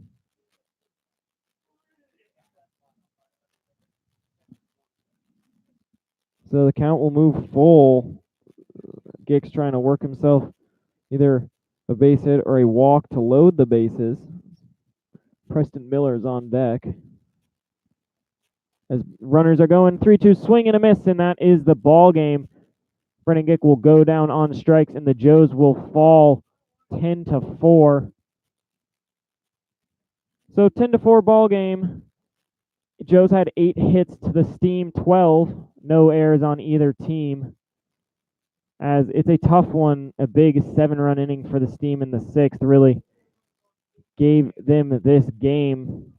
It'll be a doubleheader scheduled for tomorrow that the Joes, if they want to have any chance of staying in the playoff hunt, need to most likely win both.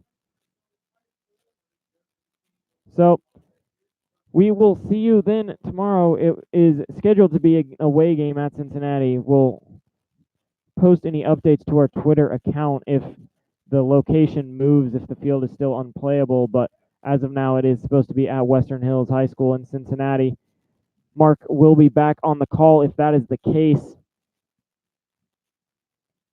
But for now, we do thank you for listening to this Hamilton Joes presentation as the Hamilton Joes fall 10-4 to the Cincinnati Steam. Thank you and have a good night.